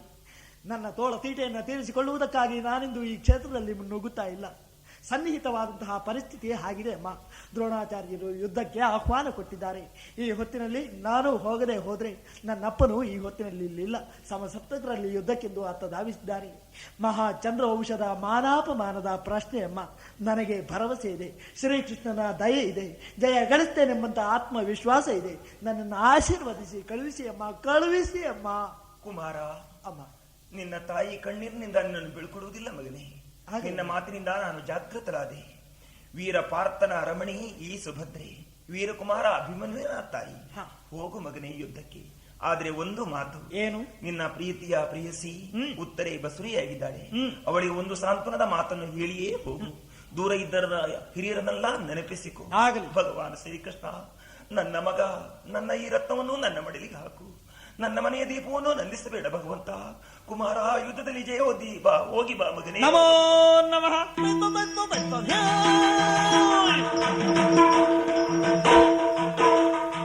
ಹೊಳಿರೆ ಭಾಪುರ ಶಹಬಾಸ್, ಭಾರತ ರಾಜಕುಮಾರ ಅಭಿಮನ್ಯು, ಸುಯೋಧನ, ನಿನ್ನ ಬಲುಹಿಗೆ ಇಳೆ ಮೂರರಲ್ಲಿ ಸರಿ ಯಾರೂ ಇಲ್ಲ. ಹೇಳು ಹಾಗೆ. ಅಭೇದ್ಯವಾದಂತಹ ಕೋಟೆಯನ್ನು ಭೇದಿಸು ಮಾತ್ರವಲ್ಲದೆ ಅತಿರಥರು ಮಹಾರಥರನ್ನೆಲ್ಲ ಜವಗೆಡಿಸಿದೆ.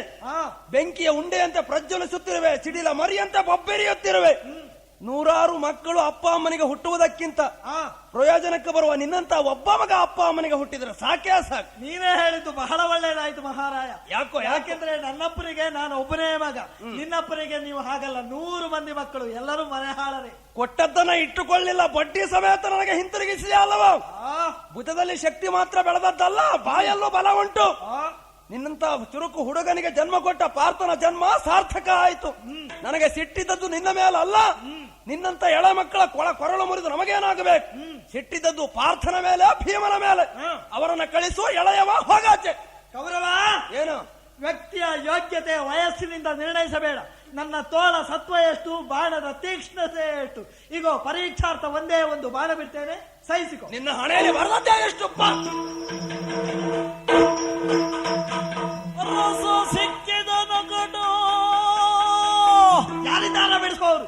ರಸ ಸಿಕ್ಕಿದ ನಕಟ ಬಾಬಾ ತರುಣಿಸುತ್ತ ಗುರುಗಳೇ, ಗುರುಗಳೇ, ಬನ್ನಿ ಬನ್ನಿ. ಭಯಬೇಡ ಕೌರವ. ಅಭಿಮನ್ಯು ಸೋತೆವನೇ ಗೆದ್ದವ ಶಿಶು ಹತ್ಯದ ಪಾದಕ ಗಂಡುವೆವೋ, ಸೋತೆವನೇ ಗೆದ್ದವ ಶಿಶು ಹತ್ಯದ ಪಾದಕ ಗಂಡುವೆವೋ, ಆತುಕೊಳ್ಳೆಂದ ದ್ರೋಣ ಮಹಾಶರ ಮುಸುಕಿದನು. ಹಳಿರೇ ಶಹಬಾಸ್ ಅಭಿಮನ್ಯು. ಆಚಾರ್ಯ ದ್ರೋಣರ ನಮಸ್ಕಾರ. ಅಭೇದ್ಯವಾದಂತಹ ಈ ಚಕ್ರವ್ಯೂಹವನ್ನ ಭೇದಿಸಿ ವಿಜೃಂಭಿಸ್ತಾ ಇದ್ದಿ. ಈ ನಿನ್ನ ವ್ಯವಹಾರವನ್ನ ಕಂಡಾಗ ನಿನ್ನನ್ನು ಹೊಗಳುತ್ತಾ ಇದ್ದೇನೆ, ಒಂದೇ ಮಾತಿನಿಂದ ಹೇಳ್ತಾ ಇದ್ದೇನೆ. ಈ ನಿನ್ನ ವಿಕ್ರಮಕ್ಕೆ ನಾನು ಸೋತವನು, ನೀನು ಗೆದ್ದವನು. ಈ ಕಾರಣಕ್ಕಾಗಿ ಉಬ್ಬಬೇಡ. ಯಾಕೆಂದ್ರೆ ಈ ಸೋಲುವಿಕೆ ಮತ್ತು ಹೊಗಳುವಿಕೆ ಎಂಬುದು ಪ್ರಕಟವಾಗುವುದು 2 ರೀತಿಯಿಂದ. ಒಂದು, ವಿರೋಧಿಯಾದವನಿಂದ ಸೋಲನ್ನು ಒಪ್ಪಿಕೊಂಡಾಗ ಅವನನ್ನು ಹೊಗಳಬೇಕಾಗುತ್ತದೆ. ಇನ್ನೊಂದು, ಯಾರನ್ನು ನಾವು ಮೆಚ್ಚಿಕೊಳ್ಳುತ್ತೇವೆಯೋ ಅವನಿಗೆ ಸೋಲನ್ನು ಒಪ್ಪಿಕೊಳ್ಳುತ್ತೇವೆ. ಈ ನಿನ್ನ ವಿಕ್ರಮಕ್ಕೆ ಮೆಚ್ಚಿಕೊಂಡಂತಹ ನಾನು ಸೋಲನ್ನು ಒಪ್ಪಿಕೊಳ್ತಾ ಇದ್ದೇನೆ. ಅಲ್ಲ ಅಂತ ಆದ್ರೆ ಹುಡುಗನಾದಂತಹ ನೀನು ನನ್ನ ಒಂದು ಬಾಣಕ್ಕೆ ಈಡಾದಿಯೇನೋ? ಆಚಾರ್ಯ ದ್ರೋಣರೇ, ಶಿಶುವ ಶಿಶುತನದಲ್ಲಿ ಶಂಬರನೆಂಬ ಸುರನ ಅಸುಗೊಳ್ಳನೆ ಸ್ಮರಣ,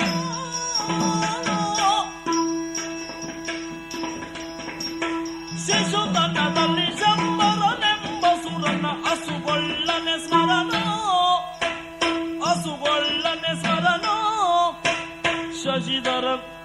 ಶಶಿಧರ ಸುತ ಗುಹತಾರಕ ದೈತ್ಯನ, ಶಶಿಧರ ಸುತ ಗುಹತಾರಕ ದೈತ್ಯನ ಉಸಿರನ್ನು ತೊಲಗಿಸದೆ, ಶಶಿಧರ ಸುತ ಗುಹತಾರಕ ದೈತ್ಯನ ಉಸಿರನ್ನು ತೊಲಗಿಸದೆ.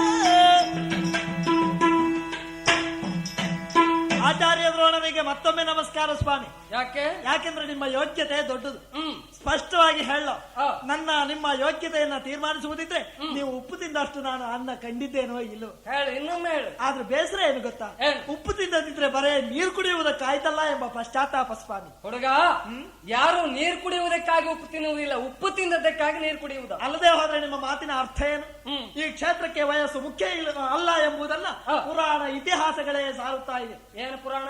ವರಬಲದಿಂದ ಕೊಪ್ಪಿದಂತಹ ತಾರಕಾಸುರನನ್ನು ಕೊಂದದ್ಯಾರು ಸ್ವಾಮಿ? 61ನೆಯ ದಿನದಲ್ಲಿ ಘೋರ ದೈತ್ಯನ ಶಿರವರಿದ ಮಯೂರ ವಾಹನ ಕುಮಾರಸ್ವಾಮಿ. ಅವನಿಗಿಂತ ಚಿಕ್ಕವ ನಾನು ಅಲ್ವಲ್ಲ. ಅವನು ಪರಮೇಶ್ವರನ ಮಗ. ಆದ್ದರಿಂದ 61ನೇ ದಿವಸಕ್ಕೆ ಕೊಂದ. ಅಲ್ಲದೆ ಇದ್ರು ಹುಟ್ಟಿ 7 ದಿವಸಕ್ಕೆ ಸರಿಯಾಗಿ ಕಣ್ಣು ಬಿಟ್ಟು ನೋಡುವುದಕ್ಕೆ ಬರುವುದಿಲ್ಲ. ಗೊತ್ತುಂಟಾ? ಈ ಲೋಕದಲ್ಲಿ ಏನಾಡಿದೆ ಮತ್ತೊಂದು ಕತೆ ಗೊತ್ತಾ ನಿಮಗೆ? ಏನು? ಶಂಬರಾಸುರನೆಂಬಂತಹ ದೈತ್ಯನನ್ನ ನನ್ನ ಮಾವನ ಮಗ ಮನ್ಮಥ ಕೊಂದಿದ್ದಾನೆ ಗೊತ್ತಾ? ಹುಡುಗ, ಲೋಕದಲ್ಲಿ ಒಂದು ಮಾತು ಉಂಟು. ಏನು? ನವಿಲು ಕುಣಿಯುತ್ತದೆ ಎನ್ನುವ ಕಾರಣದಿಂದ ಕೆಂಬೂತ ಕುಣಿಯುವುದಕ್ಕೆ ಹೋಗಬಾರದು ಅಂತ. ಅವರೆಲ್ಲ ಏನೋ ಮಾಡಿದ್ರು ಅಂತ ನೀನು ಹಾರುವುದಕ್ಕೆ ಹೋಗಬೇಡವೋ? ವಿಷಯ ಸತ್ಯ ಸ್ವಾಮಿ, ಆದ್ರೆ ನೀವು ಹೇಳಬೇಕಾದ್ದಲ್ಲ, ನಾನು ಹೇಳಬೇಕಾದ್ದು. ಯಾಕೆ? ಕ್ಷತ್ರಿಯರೆಂಬ ನವಿಲುಗಳು ಕುಣಿಯುತ್ತಿರುವುದನ್ನ ಕಂಡು ಬ್ರಾಹ್ಮಣನೆಂಬ ಕೆಂಪೂತ ನೀವು ಕುಣಿಯುವುದಕ್ಕೆ ಬಂದದ್ದು. ಹುಡುಗ. ಸ್ವಾಮಿ, ಆ. ನನ್ನನ್ನ ಶಿಶು ಎಂದು ಆಕ್ಷೇಪಿಸಿದ್ರಿ. ಶಿಶು ಎಂಬಂತಹ ಪದಪ್ರಯೋಗ ವ್ಯಕ್ತಿಗೆ ಸಲ್ಲುವುದಿದ್ರೆ 12 ವರ್ಷಗಳವರೆಗೆ ಮಾತ್ರ. ಅದನ್ನ ಮೀರಿ ನಿಂತವ ನಾನು ಪ್ರೌಢನಿದ್ದೇನೆ. ನನ್ನ ಪ್ರೌಢತೆಯ ಪ್ರತೀಕ ನನ್ನ ಹೆಂಡತಿ ಉತ್ತರ ಈಗ ಗರ್ಭಿಣಿ, ಗೊತ್ತಾ ನಿಮಗೆ? ನನಗೆ ಅರ್ಥ ಆಯ್ತು. ನನ್ನ ಮಾತು ನನಗೆ ಪೂರ್ಣ ಅರ್ಥವೇ ಆಗ್ಲಿಲ್ಲ. ಯಾಕೆ? ನೀನು ಹೆಂಡತಿಗೆ ಗಂಡನೂ ಆಗಿರಬಹುದು, ಮುದುಕನೂ ಆಗಬಹುದು. ಆದ್ರೂ ಅಂಥವನ್ನ ನಾವು ಹುಡುಗ ಅಂತ ಕರೀತೇವೆ. ಯಾಕೆ ಗೊತ್ತುಂಟಾ? ಯಾಕೆ? ಯಾವ ಕ್ಷೇತ್ರದಲ್ಲಿ ಅವನಿಗೆ ಅನುಭವ ಸಾಲದೋ ಆ ದೃಷ್ಟಿಯಿಂದ ಅವನನ್ನು ಹುಡುಗ ಅಂತ ಆಕ್ಷೇಪಿಸ್ತೇವೆ ನಾವು. ಈ ರಣಕ್ಷೇತ್ರದಲ್ಲಿ ದ್ರೋಣಾಚಾರ್ಯನ ಎದುರಿಗೆ ನೀನು ಏನು ಅಲ್ಲ ಹುಡುಗ ಅಂತ ಹೇಳ್ತಾ ಇದ್ದೆ. ಪ್ರತ್ಯಕ್ಷಕ್ಕೆ ಪ್ರಮಾಣ ಬೇಕಾ? ಬನ್ನಿ ಮುಂದೆ. ಬಾ.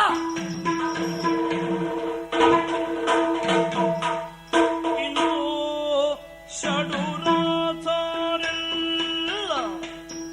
ಹಿಮ್ಮೇಟೋದಿರೆ ದ್ರೋಣನು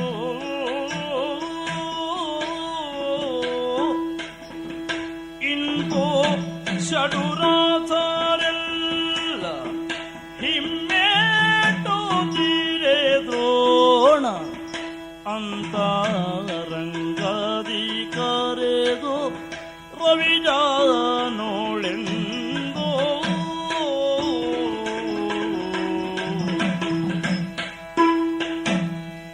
ಅಬ್ಬಾ, ಅಭಿಮನ್ಯುವಿನ ವಿಕ್ರಮ ಎಂಬುದು ಮೇರೆ ಮೀರಿ ಹರಿಯುತ್ತಿದೆ. ಅಸಹಾಯ ಶೂರನಾಗಿ ಏಕಾಂಗ ವೀರನಾಗಿ ಈ ರಣಕ್ಷೇತ್ರದಲ್ಲಿ ವಿಜೃಂಭಿಸುತ್ತಿದ್ದಾನೆ. ಈ ಕ್ಷಣದಲ್ಲಿ ಈ ಹುಡುಗನನ್ನು ಎದುರಿಸುತ್ತೇನೆ ಎನ್ನುವಂತಹ 8 ಬಂಟ ನಮ್ಮ ಸೇನೆಯಲ್ಲಿ ಯಾರೂ ಕಾಣುತ್ತಾ ಇಲ್ಲ. ಹಾಗೆ ಅಂತ ಇವನನ್ನು ಹೀಗೆ ಬಿಟ್ಟರೆ ನಾವು ಕೌರವನಿಗೆ ಕೊಟ್ಟಿರುವಂತಹ ಮಾತು ಹುಸಿಯಾಗಿ ಹೋಗುತ್ತದೆ. ಆದ್ದರಿಂದ ಇವನನ್ನ ಗೆಲ್ಲುವುದಕ್ಕೆ ಬೇಕಾಗಿ ವಿಕ್ರಮವನ್ನು ಪ್ರದರ್ಶಿಸಿದೆ ಆಗಲಾರದು. ಕಾರಣ ಉಪಾಯವೊಂದನ್ನು ಹೂಡ್ತಾ ಇದ್ದೇನೆ. ಕರ್ಣ, ಆಚಾರ್ಯರೇ ಕರೆದ್ರ? ಹುಡುಗನ ವಿಕ್ರಮವನ್ನು ನೋಡುತ್ತಿದ್ದೀಯಷ್ಟೇ? ನೋಡ್ತಾ ಇದ್ದೇನೆ. ಗಾರುಗೆಟ್ಟು ಗೆಡಿಸಿ ಬಿಟ್ಟಿದ್ದಾನಲ್ಲ ರಣ ಕಣವನ್ನೇ. ಆದ್ದರಿಂದ ಇವನನ್ನ ಗೆಲ್ಲದೆ ನಮಗೆ ಉಪಾಯ ಇಲ್ಲ. ಹಾಗೆ ಅಂತ ಮುಂದುವರಿದು ಯುದ್ಧ ಮಾಡಿ ಗೆಲ್ಲುವುದಕ್ಕೆ ಸಾಧ್ಯ ಇಲ್ಲದೆ ಇರುವ ಈ ಸಂದರ್ಭದಲ್ಲಿ ಅನಿವಾರ್ಯವಾದಂತಹ ಈ ಕಾಲದಲ್ಲಿ ಉಪಾಯವನ್ನು ನಾನು ಹೇಳ್ತಾ ಇದ್ದೇನೆ. ಆಯದಿಂದ ಆಗದಿದ್ರೆ ಉಪಾಯವನ್ನೇ ಅವಲಂಬಿಸಬೇಕಾದ್ದು ಅನಿವಾರ್ಯ. ಏನು ಸ್ವಾಮಿ? ಕರ್ಣ, ಓ, ಈಗ ಚತುರಿ ಹೋಗಿರುವಂತಹ ನಮ್ಮ ಸೇನೆಯನ್ನೆಲ್ಲ ಒಂದುಗೂಡಿಸಿ ಪಟುಭಟರೆಲ್ಲ ಸೇರಿ ಅಭಿಮನ್ಯುವಿನ ಮುಂಗಡೆಯಲ್ಲಿ ನಿಂತು ನಾವು ಯುದ್ಧವನ್ನು ಮಾಡುತ್ತೇವೆ. ಆ ಕಾಲದಲ್ಲಿ ನೀನೊಂದು ಕಾರ್ಯವನ್ನು ಮಾಡಬೇಕು. ಏನು? ಅಭಿಮನ್ಯುವಿನ ಬೆಂಗಡೆಯಲ್ಲಿ ನಿಂತಿರಬೇಕು. ನಿನ್ನ ಬೆಲ್ಲಿಗೆ ಬಾಣ ಪ್ರಯೋಗವನ್ನು ನೀನು ಮಾಡಬೇಕು. ನಿನ್ನ ಬಾಣಕ್ಕೆ ಲಕ್ಷ್ಯ ಯಾವುದು ವಲಯ? ಅಭಿಮನ್ಯುವಿನ ಕೈಯಲ್ಲಿರುವಂತಹ ಧನಸ್ಸು. ಆ ಧನಸ್ಸನ್ನು ನೀನು ಕತ್ತರಿಸಬೇಕು. ಕತ್ತರಿಸುವುದಕ್ಕೂ ಒಂದು ವಿಧಿ ಉಂಟು. 2 ತುಂಡನ್ನು ನೀನು ಮಾಡಿದೆ ಅಂತಾದ್ರೆ ಈ ಹುಡುಗ ಕೈಯಲ್ಲಿ ಅದನ್ನು ಆಧಾರವಾಗಿ ಹಿಡಿದು ಯುದ್ಧವನ್ನು ಮುಂದುವರಿಸಿಯಾನು. ಆದ್ರಿಂದ ಅದಕ್ಕೆ ಅವಕಾಶ ಆಗದೇ ಇದ್ದ ಹಾಗೆ ಬಿಲ್ಲನ್ನ ಮುಕ್ಕಡಿಗೈಯಬೇಕು. ಆಗ ಮಾತ್ರ ವಿಜಯ ಸಿಕ್ಕೀತು. ಆಚಾರ್ಯರೇ, ನಿಮ್ಮ ಬಾಯಿಂದ ಬರುವ ಮಾತೇ ಇದು. ನೀವು ಗುರುಗಳು ಇಂಥ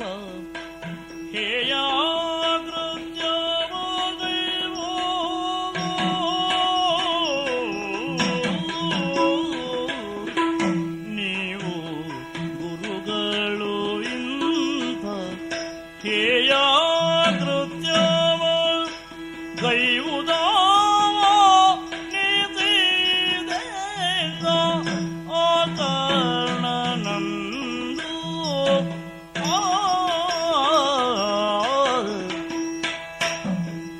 ಆಚಾರ್ಯರೇ, ಶಿಷ್ಯರಾದವರ ಬುದ್ಧಿಯನ್ನು ತಿಳಿಯಾಗಿಸುವ ಹೊಣೆ ತಮ್ಮದ್ದು.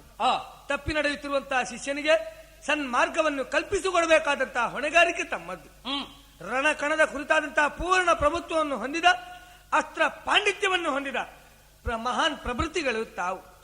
ಆಚಾರ್ಯ ಭಾರ್ಗವರಿಂದ ಅಸ್ತ್ರ ಸಂಚಯನವನ್ನು ದಾನವಾಗಿ ಪಡೆದು ಇವತ್ತಿಗೆ ಸಾವಿರ ಸಾವಿರ ಸಂಖ್ಯೆಯ ಕ್ಷತ್ರಿಯ ವೀರರುಗಳನ್ನೆಲ್ಲ ಸಿದ್ಧಗೊಳಿಸಿದವರು ತಾವು. ಇಂಥ ತಾವು ಇವತ್ತು ಒಬ್ಬ ಹುಡುಗನನ್ನು ನಿಗ್ರಹಿಸುವುದಕ್ಕೆ ಅಸಮರ್ಥರಾಗಿ, ಅಸಕ್ತರಾಗಿ, ಅಸಾಧ್ಯರಾಗಿ ಕೊಡುತ್ತಿರುವ, ಕೈಗೊಳ್ಳುತ್ತಿರುವ ಉಪಾಯ ಇದೆಯೇ? ಛೇ ಆಚಾರ್ಯರೇ, ಎಂದೆಂದಿಗೂ ಸಾಧ್ಯವಿಲ್ಲ, ಎಂದೆಂದಿಗೂ ಸತ್ಯವಿಲ್ಲ. ಕರ್ಣ, ಅರ್ಥ ಆಯ್ತು ನನಗೆ. ಈಗ ಈ ವ್ಯವಹಾರವನ್ನು ಮಾಡಿದ್ದಾದ್ರೆ ನಿನ್ನ ತಲೆಗೆ ಪಾಪ ಬಂದಿತ್ತು ಅಂತ ಅಲ್ವೋ? ಅಲ್ಲವೇ? ಇದು ಮಾಡಬಾರದ ವ್ಯವಹಾರ ಅಂತ ನನಗೆ ಗೊತ್ತುಂಟು. ನಾನು ಮೊದಲೇ ಹೇಳಿದ್ದೇನೆ ಅನಿವಾರ್ಯವಾದಂತಹ ಪ್ರಸಂಗ ಇದು ಅಂತ. ಎಂಥ ಅನಿವಾರ್ಯವಾದರೂ ವಿಷವನ್ನು ಕುಡಿಯುವುದುಂಟೆ? ಕುಡಿಯಲೇಬೇಕಾದ್ದು ನಮಗೆ ಅನಿವಾರ್ಯ. ವಿಷವಾದಂತಹ ವ್ಯವಹಾರಕ್ಕೆ ಎಂದಾದ್ರೂ ಕಾಲಿಡುವುದುಂಟೆ? ಕರ್ಣ, ಇದನ್ನ ಯೋಚಿಸಬೇಕಾದಂತಹ ಕಾಲ ಕಳೆದು ಹೋಗಿದೆ. ಬೇಕಾದ ಕಾಲದಲ್ಲಿ ಕೌರವನ ತಲೆಗೆ ದುರ್ಬುದ್ಧಿಯನ್ನೇ ತುಂಬಿದವನು ನೀನು. ಈಗ ನಿನ್ನ ತಲೆಗೆ ಪಾಪ ಬರುತ್ತದೆ ಎನ್ನುವ ಕಾಲದಲ್ಲಿ ಗುರುಗಳೇ ಪಾಪ ಬರ್ತದೆ, ಇದು ಸರಿ ಅಂತ ವಿವೇಚನೆ ಮಾಡ್ತೀಯ. ಬಿಡು, ಪಾಪ ಪುಣ್ಯಕ್ಕೆಲ್ಲ ಹೊಣೆಗಾರ ಇಲ್ಲಿ ಕೌರವ. ಯಾಕೆಂದ್ರೆ ಈ ರಣಕ್ಷೇತ್ರದಲ್ಲಿ ಬರುವಂತಹ ಜಯ ಆಗಲಿ ಸೋಲಾಗಲಿ ಅದಕ್ಕೆ ಹೊಣೆಗಾರ ಕೌರವ, ಹೌದು ಅಲ್ವೋ? ಆ ನನ್ನ ಆತ್ಮೀಯನ ತಲೆಗೆ ಪಾಪಭೂಯಿಷ್ಠವಾದಂತಹ ಕೃತಿ ಕಾರಣವಾಗುತ್ತೆ ಅಂತ ಹೇಳಿದ್ರೆ ನಾನು ಅದಕ್ಕೂ ಸಿದ್ಧನಿಲ್ಲ ಗುರುಗಳೇ. ಏನಿದ್ರು ಅವನು ಕೊಟ್ಟಿರುವಂತಹ ಅನ್ನವನ್ನು ತಿಂದವನು ಅವನು ನಿರ್ದೇಶಿಸಿದಂತೆ ವ್ಯವಹರಿಸಬೇಕಾದ್ದು ನಮಗಿರುವಂತಹ ಹೊಣೆ. ಅನ್ನ ತಿನ್ನದಕ್ಕೆ ದೊರೆಗಳಿಗೆ ಪಾಪವನ್ನು ಕಟ್ಟಬೇಕು. ಪಾಪ ನಾವು ಕಟ್ಟಬೇಕು ಅಂತ ಅಲ್ಲ, ಈ ಪಾಪ ಯಾರು ಕಟ್ಟಬೇಕಾದ್ದಿಲ್ಲ, ಅವನು ಮೊದಲಾಗಿಯೇ ಪಾಪ ಕೂಪಕ್ಕೆ ಇಳಿದಾಗಿದೆ. ಆದ್ದರಿಂದ ಅವನ ಜೊತೆಯಲ್ಲಿ ನಾವು ಮುಂದುವರಿಯಬೇಕಾದ್ದು ಅನಿವಾರ್ಯ. ಈಗ ಇಂತಹ ಅನಿವಾರ್ಯ ಸಂದರ್ಭದಲ್ಲಿ ಈ ಹುಡುಗನನ್ನ ಗೆಲ್ಲದೇ ಇದ್ರೆ ಪರಿಣಾಮ ಏನಾದೀತು ಯೋಚನೆ ಮಾಡು. ಕುರುಸೇನೆ ಎಲ್ಲ ಸರ್ವನಾಶವಾದೀತು. ಆದ್ದರಿಂದ ಕೌರವನಿಗೆ ಜಯವನ್ನ ಕೊಡಿಸುವುದಕ್ಕೆ ಬೇಕಾಗಿ ನಾವು ಈ ಕಾರ್ಯಕ್ಷೇತ್ರದಲ್ಲಿ ಅಡಿಯನ್ನ ಇಡಬೇಕಾಗಿದೆ. ಪಾಪ ಪುಣ್ಯ ಏನಿದ್ರು ಅವನಿಗೆ ಕರ್ತವ್ಯನಿಷ್ಠರಾಗಿ ದುಡಿಯಬೇಕಾದ್ದು ನಮಗೆ ಹೊಣೆ. ಸೇನಾ ನಾಯಕನಾಗಿ ನಾನು ಅಪ್ಪಣೆ ಮಾಡ್ತಾ ಇದ್ದೇನೆ, ನೀನು ಈ ಕಾರ್ಯವನ್ನು ಮಾಡಲೇಬೇಕು. ಕರ್ತವ್ಯ ನಿಷ್ಠೆಯಲ್ಲಿ ನಾನು ಈ ಕಾರ್ಯವನ್ನು ಕೈಗೊಳ್ಳಬೇಕಾದ್ದು ಅನಿವಾರ್ಯವಾಗಿ ಪರಿಣಮಿಸಿತು ಗುರುಗಳೇ. ಸೇನಾಧಿಪತಿಯದ್ದಾದಂತಹ ಆಜ್ಞೆಯಲ್ಲಿ ಬದ್ಧತೆಯನ್ನು ಹೊಂದಬೇಕಾದ್ದು ಸೈನಿಕ ವ್ರಾತಕ್ಕೆ ಕರ್ತವ್ಯ. ಅದಲ್ಲ ಅಂತಾದ್ರೆ ವಿರೋಧಿಸಿ ನಡೆದದ್ದಾದ್ರೆ ಶಿಸ್ತು ಭಂಗ. ಸ್ವಾಮಿ, ನನ್ನನ್ನು ಕಟ್ಟುವರೆದ್ರಿ ತಮ್ಮ ಸೈನ್ಯಾಧಿಪತ್ಯದಲ್ಲಿ ಏನು ಮಾಡ್ಲಿ ಹೇಳಿ. ತಾವು ಆಜ್ಞಾಪಿಸಿದ್ದೀರಿ ಎಂಬುದರ ಮೇಲಿಂದ ಈ ಕೃತಿಗೆ ಪೂರ್ಣ ಕರ್ತೃತ್ವ ತಮ್ಮದ್ದು ಎಂಬ ವಿಶ್ವಾಸವನ್ನು ತಳೆದು ತಾವು ಹೇಳಿದಂತೆ ಬೆಂಗಡದಲ್ಲಿ ನಿಲ್ತೇನೆ. ಅವನ ಕೈಯ ಧನುಸ್ಸನ್ನು ಮುಕ್ಕಡಿಗೆ ಸಿದ್ಧವಾಗಲಿದ್ದೇನೆ.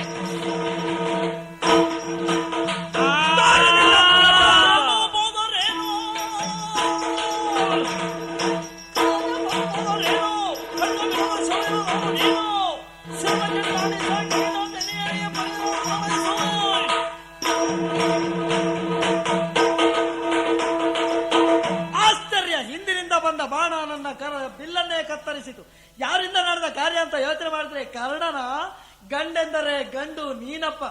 ಗಂಡನಿಲ್ಲದ ಹೆಣ್ಣಿನಿಂದ ಹಿಂಗಡೆಯಲ್ಲಿ ನಿಂತು ನನ್ನ ಚಾಪವನ್ನ ಕತ್ತರಿಸಿ ಹೋಗಲೇ ಬಿಡು. ಕತ್ತಿ ಇದೆ, ಕುರು ಸೇನೆಯನ್ನೇ ಕೊಚ್ಚಿ ಪುಡಿಗೈತೇನೆ. ಬನ್ನಿ ಬುದ್ಧಿ ಕೈಗಳನ್ನ ಕತ್ತರಿಸಿ ಇದೆಂತಹ ಅನ್ಯಾಯ. ಕುರುಕ್ಷೇತ್ರವೆನ್ನುವುದು ಧರ್ಮಕ್ಷೇತ್ರ, ಆದರೆ ಕ್ಷಣದಿಂದ ಕ್ಷಣಕ್ಕೆ ಆಗುತ್ತಿರುವುದು ಅಧರ್ಮವಲ್ಲವೇ?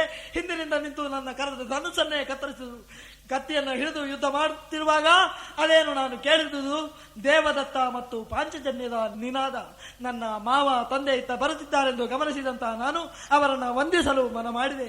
ಇದರಲ್ಲಿ ವಿರೋಧಿಗಳಿದ್ದಾರೆ, ಹಿಂದಿನಿಂದಲಾದರೂ ನಮಸ್ಕಾರವನ್ನು ಸಲ್ಲಿಸೋಣ ಎಂಬ ಕಾರಣಕ್ಕೆ ಕೈಗಳನ್ನ ಹಿಂದೆ ಕೊಂಡು ಹೋದರೆ ಇದೇ ಸಂದರ್ಭವನ್ನು ಸಾಧಿಸಿ ನನ್ನ ಎರಡು ಕೈಗಳನ್ನ ಕತ್ತರಿಸಿ ಬಿಟ್ಟರು. ನಾನೇರಿ ಬಂದಿರುವಂತಹ ರಥ ಇದೆ, ರಥವನ್ನ ತೊಳೆದು ಪುಡಿ ಮಾಡಿ ಅದರ ಗಾಲಿಗಳನ್ನೇ ಮೊಂಡು ಕೈಗಳಿಗೆ ಸಿಕ್ಕಿಸಿಕೊಂಡು ಕುರುಸೇನೆಯನ್ನೇ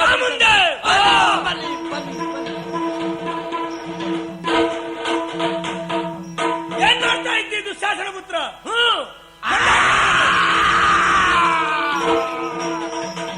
ಹಲವು ಗಜವೊಂದಾಗಿ ಸಿಂಹನ ಮರಿಯನ್ನು ಕೊಲ್ಲುವಂತಾಯಿತು ಎಂದ ಇಂದ್ರ. ಇಳುವಿದ ನಕ್ಷರ ಸ್ತ್ರೀಯರ ಬೇಗದಿ ಹೊಳೆವ ವೀರನ ಕರೆತರಲು. ಕರ್ಣ, ಆಚಾರ್ಯರೇ, ಅಂತೂ ಇಂತೂ ಈ ಒಬ್ಬ ಹುಡುಗ ಅಭಿಮನ್ಯುವನನ್ನ ಕೊಲ್ಲುವುದಕ್ಕೆ ಇಷ್ಟೆಲ್ಲಾ ಜನ ಸೇರಿ ಅವನನ್ನ ಚಿತ್ರಹಿಂಸೆಗೆ ಒಳಪಡಿಸಿ ಕೊಲ್ಲಬೇಕಾದ ಸಂದರ್ಭ ಬಂತು. ಅಭಿಮನ್ಯುವಿನ ಕಾಳಗವನ್ನು ಪುನರಪಿ ಎಣಿಸಿಕೊಂಡ್ರೆ ಸಾಕು, ನೆನೆಸಿಕೊಂಡ್ರೆ ಸಾಕು, ಮೈ ಜುಮ್ ಅಂತದೆ. ಹೌದು, ಏನು ಮಾಡುವ? ಅಂತೂ ಕೌರವನಿಗಾಗಿ ಇಷ್ಟು ಮಾಡಿದ್ದಾಯ್ತಲ್ಲ. ಕೌರವನಿಗೆ ಬೇಕಾದ ಜಯ ಅದು ದೊರಕಿದ ಹಾಗಾಯ್ತು. ನಮ್ಮ ಮಾತನ್ನ ನಾವು ಉಳಿಸಿಕೊಂಡೆವು. ತಾವಂತೂ ತಮ್ಮ ಸೈನ್ಯಾಧಿಪತ್ಯದಲ್ಲಿ ಜಯವನ್ನು ಕಲ್ಪಿಸಿ ಕೊಡುವುದರ ಮೂಲಕ ಆ ಕೌರವನ ಪ್ರಸನ್ನತೆಯನ್ನು ಸಾಧಿಸಿಕೊಂಡ್ರಿ ಅಲ್ವೇ? ಶಿಬಿರಕ್ಕೆ ಹೋಗ್ತೇವೆ.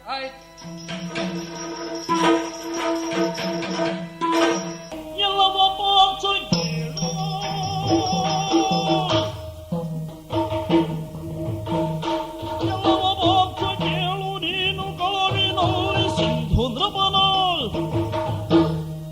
ಗೆಲಿದ ಬರೀನಲ್ಲ ನೋಡು ನಿಲ್ಲು ಸಮರಗೆ. ಪಾರ್ಥ, ಆಚಾರ್ಯ ದ್ರೋಣರ ಸೈನ್ಯಾಧಿಪತ್ಯದ ಕಾಲ ಮುಗಿಯಿತು. ಇದೀಗ ಬಂದಿರುವುದು ನಿನ್ನ ಬದ್ಧವೈರಿಯಾದಂತಹ ಕರ್ಣ. ರಣಾರ್ಣವಕ್ಕೆ ಸೇನಾಧಿಪತಿಯಾಗಿ ವಿಜೃಂಭಿಸುತ್ತಿರುವವನು. ಕಾಲಪೃಷ್ಠವೆಂಬಂತಹ ಧನುಸ್ಸನ್ನು ನಗಹಿಕೊಂಡು ನಿನ್ನ ಮುಂದಕ್ಕೆ ನಿಂತಿರುವಂತಹ ಈ ಕರ್ಣನಾದರೂ ನಿನ್ನ ಬಗ್ಗೆ ಸಂತೋಷವನ್ನೇ ತಳೆದವನು ಒಂದು ವಿಭಾಗದಲ್ಲಿ. ಯಾಕೋ? ಯಾಕೆಂದ್ರೆ ನಿನ್ನನ್ನು ಕರೆದ ಆ ಶಬ್ದವೇ ಸಾಕ್ಷಿ, ಪಾರ್ಥ ಅಂತ. ಹ್ಮ್. ಏನು ಮಾಡೋಣ, ನಿನ್ನಮ್ಮ ಹಡದ ಮಕ್ಕಳು 3 ಬೇರೆ ಇದ್ದಾರೆ. ಆದ್ರೂ ಪಾರ್ಥನೆಂದು ಕರೆಯಲ್ಪಟ್ಟದ್ದು ನೀನೊಬ್ಬನೇ. ಹ್ಮ್. ಯಾಕಿದ್ದನ್ನು ನನಗೆ ನೆನಪಿಸಿಕೊಟ್ಟೆ ಬಲ್ಲೆಯ? ಆ ನಿನ್ನಮ್ಮ ಹಡದ ಮಕ್ಕಳ ಪೈಕಿ ನಿನಗೊಬ್ಬನಿಗೆ ಸಿಕ್ಕಿದ ಭಾಗ್ಯ ವಿಶೇಷತೆ ಮತ್ತಾರಿಗೂ ಸಿಕ್ಕದೇ ಹೋಯ್ತಲ್ಲ. ನಿನ್ನ ಅಮ್ಮನ ಮಗನಾಗಿಯೇ ಇದನ್ನು ನೀನು ಪಡೆದಿರುತ್ತ, ಉಳಿದವರು ಅದನ್ನು ಪಡೆಯಬಹುದಿತ್ತು. ನಿನ್ನ ಭಾಗ್ಯ ದೊಡ್ಡದು. ಅಂಥ ಭಾಗ್ಯ ಸಂಪನ್ನನಾದ್ರು ಗುಣವಿಶೇಷಗಳನ್ನು ಮಾತ್ರ ನೀನು ರೂಢಿಸಿಕೊಳ್ಳದೆ ಹೋದದಕ್ಕಾಗಿ ವಿಷಾದಿಸುತ್ತಿರುವವನು ನಾನು. ಮೊನ್ನೆ ನಡೆದ ಪ್ರಕರಣ ಉಂಟಲ್ಲ, ಯಾವುದು? ನಮ್ಮ ಸೈಂಧವನನ್ನು ನೀನು ಕೊಂದ ಪ್ರಕರಣ. ರಣಕಲಿಯಾಗಿ ಇದರಿನಲ್ಲಿ ಮಾರ್ಮಲತು ನಿಂತಿದ್ದ ಸೈಂಧವನಲ್ಲಿ ಹೋರುತ್ತಾ ನೀನವನನ್ನು ಕೊಂದದಿದ್ರೆ ಅದು ನಿನ್ನ ಗುಣವಿಶೇಷ ಅಂತೇಳಿ ಕೊಂಡಾಡಬಹುದಿತ್ತು. ಪ್ರತಿಜ್ಞಾಬದ್ಧನಾಗಿ ಆ ಸೈಂಧವನನ್ನು ಕೊಲ್ಲಲು ಅಸಾಧ್ಯನಾಗಿ ಅಗ್ನಿ ಪ್ರವೇಶಕ್ಕೆ ಸನ್ನದ್ಧನಾಗಿ ನಿಂತಿದ್ದವನು ನೀನು. ಮತ್ತೊಂದು ಕ್ಷಣದಲ್ಲಿ ನಿರಾಯುಧನಾಗಿ ಎದುರಿಗೆ ಕಾಣಿಸಿಕೊಂಡಂತಹ ಸೈಂಧವನನ್ನು ಕೊಂದ ನಿನ್ನ ಕಳ್ಳಾಟಿಕೆ ಏನೆಂಬುದು ಇಡೀ ಪ್ರಪಂಚಕ್ಕೆ ಗೊತ್ತು. ಅಂತಹ ಕಳ್ಳಾಟಿಕೆ ಏನು ನಿನ್ನ ಬದ್ಧ ಶತ್ರುವಾದಂತಹ ಈ ಕರ್ಣನ ಇದರಲ್ಲಿ ನಡೆಯಲಿಕ್ಕಿಲ್ಲ. ಎಚ್ಚರಿಕೆ ಎಚ್ಚರಿಕೆ ಎಚ್ಚರಿಕೆ. ಕಾರಣ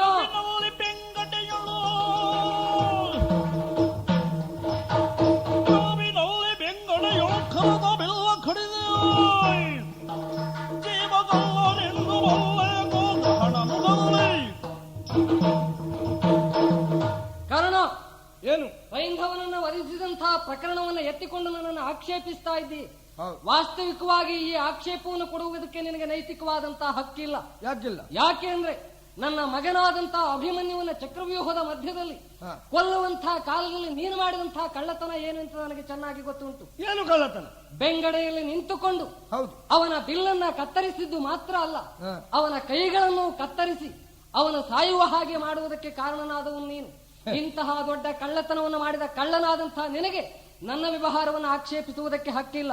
ಅರ್ಜುನ, ಹೌದಾದದನ್ನು ಒಪ್ಪಿಕೊಳ್ಳುವ ಸಜ್ಜನಿಕೆ ಈ ಕಣ್ಣನಿಗೆ ಎಂದೆಂದಿಗೂ ಬಿಟ್ಟು ಹೋಗ್ಲಿಕ್ಕಿಲ್ಲ. ನೆನಪಿರ್ಲಿ, ಕೃತಿಯಲ್ಲಿ ನನ್ನ ಕರ್ತೃತ್ವ ಎಷ್ಟರ ಮಟ್ಟಿಗಿತ್ತು ಎನ್ನುವುದರ ಕಡೆಗೆ ಲಕ್ಷ್ಯ ಹರಿಸಿ ನೋಡು. ದ್ರೋಣರ ಸೈನ್ಯಾಧಿಪತ್ಯದಲ್ಲಿ ಅವರೇ ಮಾಡಿದ ಆಜ್ಞೆಗನುಸಾರವಾಗಿ ನಡೆಸಬೇಕಾದ್ದು ಯೋಧನ್ಯಾಯೇನ ನನಗದು ಅನಿವಾರ್ಯ. ಅಷ್ಟಕ್ಕೆ ಅಭಿಮನ್ಯುವನ್ನು ಹಿಂಬದಿಯಲ್ಲಿ ನಿಂತು ಖಂಡಿಸಿದ್ದು ಸತ್ಯ ಹೌದಾಗಿದ್ರೆ ಅದರ ಆರೋಪವನ್ನು, ಅದರ ಕರ್ತೃತ್ವದ ಆರೋಪವನ್ನು ನನ್ನಲ್ಲಿ ಹೊರಿಸ್ತಾ ಇದೆಯಲ್ಲ. ಬಿಡು, ನಾನಾಗಿ ನನ್ನ ಸ್ವಯಂ ಕರ್ತೃತ್ವದಲ್ಲಿ ಎಲ್ಲಾದ್ರೂ ಏನಾದ್ರೂ ಕಲ್ಲಾಟಿಕೆಯನ್ನು ನಡೆಸಿದ್ದುಂಟೆ ಅದರ ಕುರಿತು ಹೇಳು. ಸಾಕಷ್ಟು ಉಂಟು. ಎಲ್ಲುಂಟು? ನಿನ್ನ ಕರ್ತೃತ್ವದಲ್ಲಿ ನೀನು ಜಯವನ್ನು ಸಾಧಿಸಬೇಕಾದಂತಹ ಕಾಲದಲ್ಲಿ ಏನು ಮಾಡಿದ್ದೆ ಅಂತ ನನಗೆ ಚೆನ್ನಾಗಿ ಗೊತ್ತುಂಟು. ಎಲ್ಲಿ? ಮೊನ್ನೆ ನಡೆದು ಹೋದಂತಹ ಗೋಗ್ರಹಣದಲ್ಲಿ ನಿನ್ನ ವಿಕ್ರಮ ಏನು ಎಂಬುದನ್ನು ನಾನು ಚೆನ್ನಾಗಿ ಕಂಡುಕೊಂಡಿದ್ದೇನೆ. ಬಿಡು, ಕೌರವನಿಗೆ ಆಶ್ವಾಸನೆಗಳನ್ನು ಕೊಟ್ಟಿದ್ದು ಸತ್ಯವೇ ಸತ್ಯ. ಆದರೆ ಏನು ಮಾಡೋಣ? ಏನು? ಕುಬೇರನು ನಿನ್ನಲ್ಲಿ ಕೊಟ್ಟಿರಬಹುದಾದಂತಹ ಸಂವಹನಾಸ್ತ್ರದ ಎದುರಿನಲ್ಲಿ ಯಾರೂ ಎಚ್ಚೆತ್ತು ಯುದ್ಧವನ್ನು ಮಾಡುವ ಹಾಗಿಲ್ಲವಲ್ಲ. ಸಂವಹನಾಸ್ತ್ರದ ಪ್ರಭಾವದಿಂದ ನನ್ನನ್ನು ನೀನು ಗೆಲ್ಲುವ ಕಾರಣಕ್ಕೆ ನನ್ನಲ್ಲಿ ಕರ್ತೃತ್ವವೇ ಇಲ್ಲ ಅಂತ ಹೇಳುವುದರಲ್ಲಿ ಅರ್ಥವೇ ಇಲ್ಲ. ಬಿಡುವ ಘಟನೆಯನ್ನ. ಅದಕ್ಕೂ ಹಿಂದೊಂದು ಘಟನೆ ನಡೆದು ಹೋಗಿತ್ತಲ್ಲ. ಯಾವುದು? ಘೋಷಯಾತ್ರೆಯ ನೆವದಿಂದ ನೀವು ಕಾಡಿಗೆ ಬಂದಂತಹ ಕಾಲದಲ್ಲಿ ಚಿತ್ರಸೇನ ಗಂಧರ್ವ ನಿನಗೆ ಅನ್ನ ಕೊಟ್ಟಿರುವಂತಹ ದೊರೆ ಕೌರವನ್ನ ಬಂಧಿಸಿ ಒಯ್ಯುತ್ತಿರುವಂತಹ ಸಂದರ್ಭ. ಆ ಕಾಲದಲ್ಲಿ ಕರ್ಣ ಎಲ್ಲಿ ಹೋಗಿದ್ದ ಅಂತ ಹೆಸರಿರ್ಲಿಲ್ವಲ್ಲ. ಕೌರವನ್ನ ಬಿಡಿಸುವುದಕ್ಕೆ ಅರ್ಜುನ ಮುಂದೆ ಬರಬೇಕಾಯ್ತಲ್ಲ. ಎಲ್ಲೋ ಆಯ್ತು ನಿನ್ನ? ಹೌದೇ ಹೌದು, ಹೌದೇ ಹೌದು. ಘೋಷಯಾತ್ರೆಯ ಕುರಿತಾದಂತಹ ಉತ್ತೇಜನವನ್ನು ನೀಡಿದವನು ನಾನಿರುತ್ತಾ ಕೌರವನನ್ನು ಬಂಧ ವಿಮೋಚನೆಗೊಳಿಸಬೇಕಿತ್ತು. ಆದರೇನು ಮಾಡೋಣ, ನಿನ್ನ ಭಾಗ್ಯ ದೊಡ್ಡದು. ಯಾಕಂದ್ರೆ ದ್ರೌಪದಿಯ ಸ್ವಯಂವರದ ಅವಸರದಲ್ಲಿ ಒಬ್ಬ ಸಿಕ್ಕಿದ ಅಂಗಾರಪರ್ಣ ಎಂಬ ಗಂಧರ್ವನ ಅನುಗ್ರಹ ವಿಶೇಷದಿಂದ ಚಾಕ್ಷುಷಿ ಎಂಬ ದಿವ್ಯ ಮಂತ್ರಗಳನ್ನೆಲ್ಲ ಹೊಂದಿದವನು ನೀನಾದೆ. ಆ ಭಾಗ್ಯ ಸಂಪನ್ನ ನೀನಾದ್ರಿಂದಲೇ ಗಗನಗಾಮನ ಸಾಮರ್ಥ್ಯವನ್ನು ಹೊಂದಿ ಕೇತನನ್ನು ನಿಗ್ರಹಿಸುವುದಕ್ಕೆ ಸಮರ್ಥನಾದೆ. ನಾವು ಭಾಗ್ಯವಿಹೀನರು. ಆ ದೃಷ್ಟಿಯಿಂದ ಕೌರವನನ್ನು ಸಂರಕ್ಷಿಸಲಿಕ್ಕೆ ಆಗಲಿಲ್ಲ ಎಂಬಲ್ಲಿಗೆ ನನ್ನ ಕರ್ತೃತ್ವದಲ್ಲಿ ಎಂದೆಂದಿಗೂ ನಂಬಿಕೆಯನ್ನು ತಳೆಯುವುದೇ ಸಾಧ್ಯವಿಲ್ಲ ಎಂಬ ಧೋರಣೆಯನ್ನು ನೀನು ನಡೆದ ಹಾಗುಂಟು. ನೋಡು, ಇವತ್ತಿನ ದಿವಸ ನನ್ನ ಕರ್ತೃತ್ವ ಎಷ್ಟರ ಮಟ್ಟಿಗೆ ವಿಜೃಂಭಿಸ್ತದೆ ಎನ್ನುವುದಕ್ಕೆ ನಿಂತಿದ್ದೇನಲ್ಲ ನಿನ್ನ ಸಮ್ಮುಖದಲ್ಲಿ. ಮತ್ತೆ ಒಣ ಹರಟೆಯಿಂದ ಏನು ಪ್ರಯೋಜನ? ಬಾ,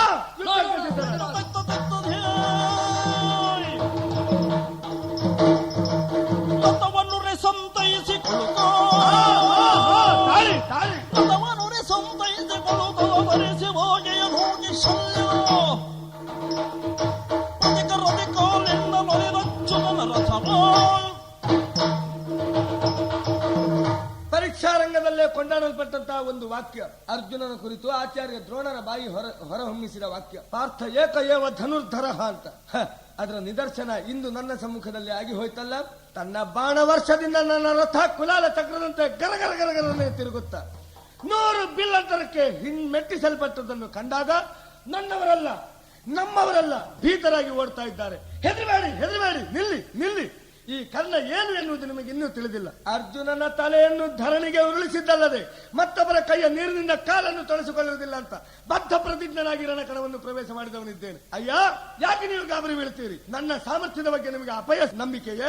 ಇದೋ ನೋಡಿ, ಇದರಲ್ಲಿ ಕುಳಿತಿರುವಂತಹ ಆ ಸಾರಥಿ ಮಾದ್ರಾದೀಶ್ವರನನ್ನು ಬದಿಗಿರಿಸಿ ನಾನೇ ನನ್ನ ರಥವನ್ನು ಸಂತೈಸಿಕೊಂಡು ಮಾಡ್ತಾ ಇರುವಂತಹ ಯುದ್ಧದ ವೈಖರಿಯನ್ನು ನೀವೇ ಗಮನಿಸಿ, ನೀವೇ ಗಮನಿಸಿ.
ಎಂತ ಮಹತ್ ಕಾರ್ಯವನ್ನು ಮಾಡಿಬಿಟ್ಟೆ ನೀನು ಕರ್ಣ. ನಾನಲ್ಲ, ನಿನ್ನ ಈ ಸಾಹಸಕ್ಕೆ ಪ್ರಪಂಚವೇ ಮೆಚ್ಚಬೇಕು, ಪ್ರಪಂಚವೇ ಕೊಂಡಾಡಬೇಕು. ಅಂಥ ಕಾರ್ಯವನ್ನು ಮಾಡಿ ಪೂರೈಸಿ ಬಿಟ್ಟೆಯ. ಕರ್ಣನನ್ನು ಮಗಳುತ್ತಿರಲು ಹರಿಯ ಮಾತು ಕರ್ಕಶವಾಗಿ ನಡೆದು ಘಾತಿಸುವೆ ರಥವನ್ನು ನೆನೆದ ಯೋಜನ ಅಂದರೆಯ ಸ್ವಾಮಿ ಪಾರ್ಥ, ಇದ್ದಕ್ಕಿದ್ದ ಹಾಗೆ ವಿರೋಧಿ ಪಕ್ಷದಲ್ಲಿ ನಿಂತಿರುವಂತಹ ಕರ್ಣನನ್ನು ಹೊಗಳುವುದಕ್ಕೆ ಮೊದಲಿಟ್ಟಿದ್ದೀಯ. ನಿಜ. ಕರ್ಣ ಏನೋ ಯಕ್ಕಶ್ಚಿತವಾದಂತಹ ಕಾರ್ಯವನ್ನು ಮಾಡಿದ್ದಕ್ಕೆ ಅವನನ್ನು ಹೊಗಳ್ತಾ ಇದ್ದೀಯಲ್ಲ. ಈ ಅರ್ಜುನನ ವ್ಯಕ್ತಿತ್ವ ಎಂತಹದ್ದು ಎಂಬುದನ್ನು ತೋರಿಸಿಕೊಡ್ತೇನೆ ನೋಡು. ಹೌದಾ? ಶ್ವೇತವಾಹನ ಕೇಳು, ಶ್ವೇತವಾಹನ ಕೇಳು, ಕರ್ಣನವರೋಧವು ಘಾತಿಸುವಡಿದು ಸಮರ್ಥತೆಯಲ್ಲ. 14 ಭೂತಳವು ಎಲ್ಲ ಝಟರದೊಳುಂಟು, ನವಖಂಡದೊಳಗೊಬ್ಬನೇ ಮಾರುತಿ.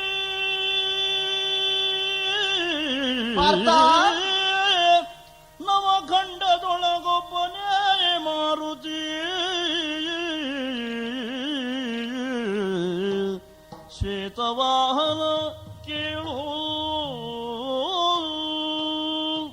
ಭಾವ ಪಾರ್ಥ, ಕರ್ಣನನ್ನು ಹೊಗಳಿದ ಮಾತ್ರಕ್ಕೆ ನೀನೇನೋ ಕುಪಿತನಾದೆ.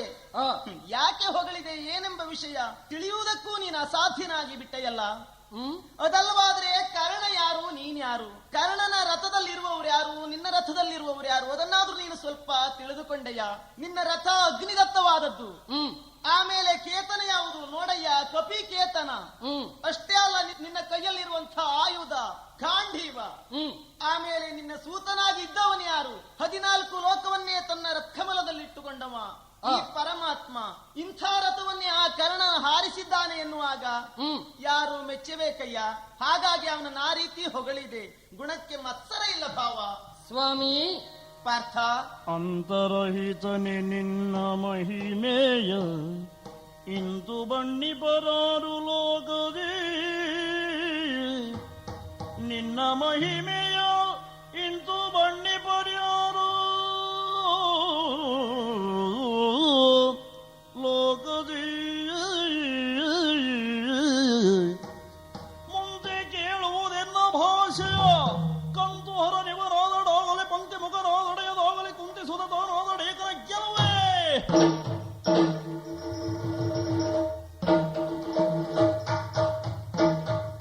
ಸ್ವಾಮಿ, ಭಾವ ನಮ್ಮದ್ದಾದಂತಹ ರಥ ಭಾರವಾದದ್ದು ಎನ್ನುವ ನಿರ್ಣಯವನ್ನು ನೀನು ನಿನ್ನ ಮಾತಿನಿಂದ ಕೊಡ್ತಾ ಇದ್ದಿ.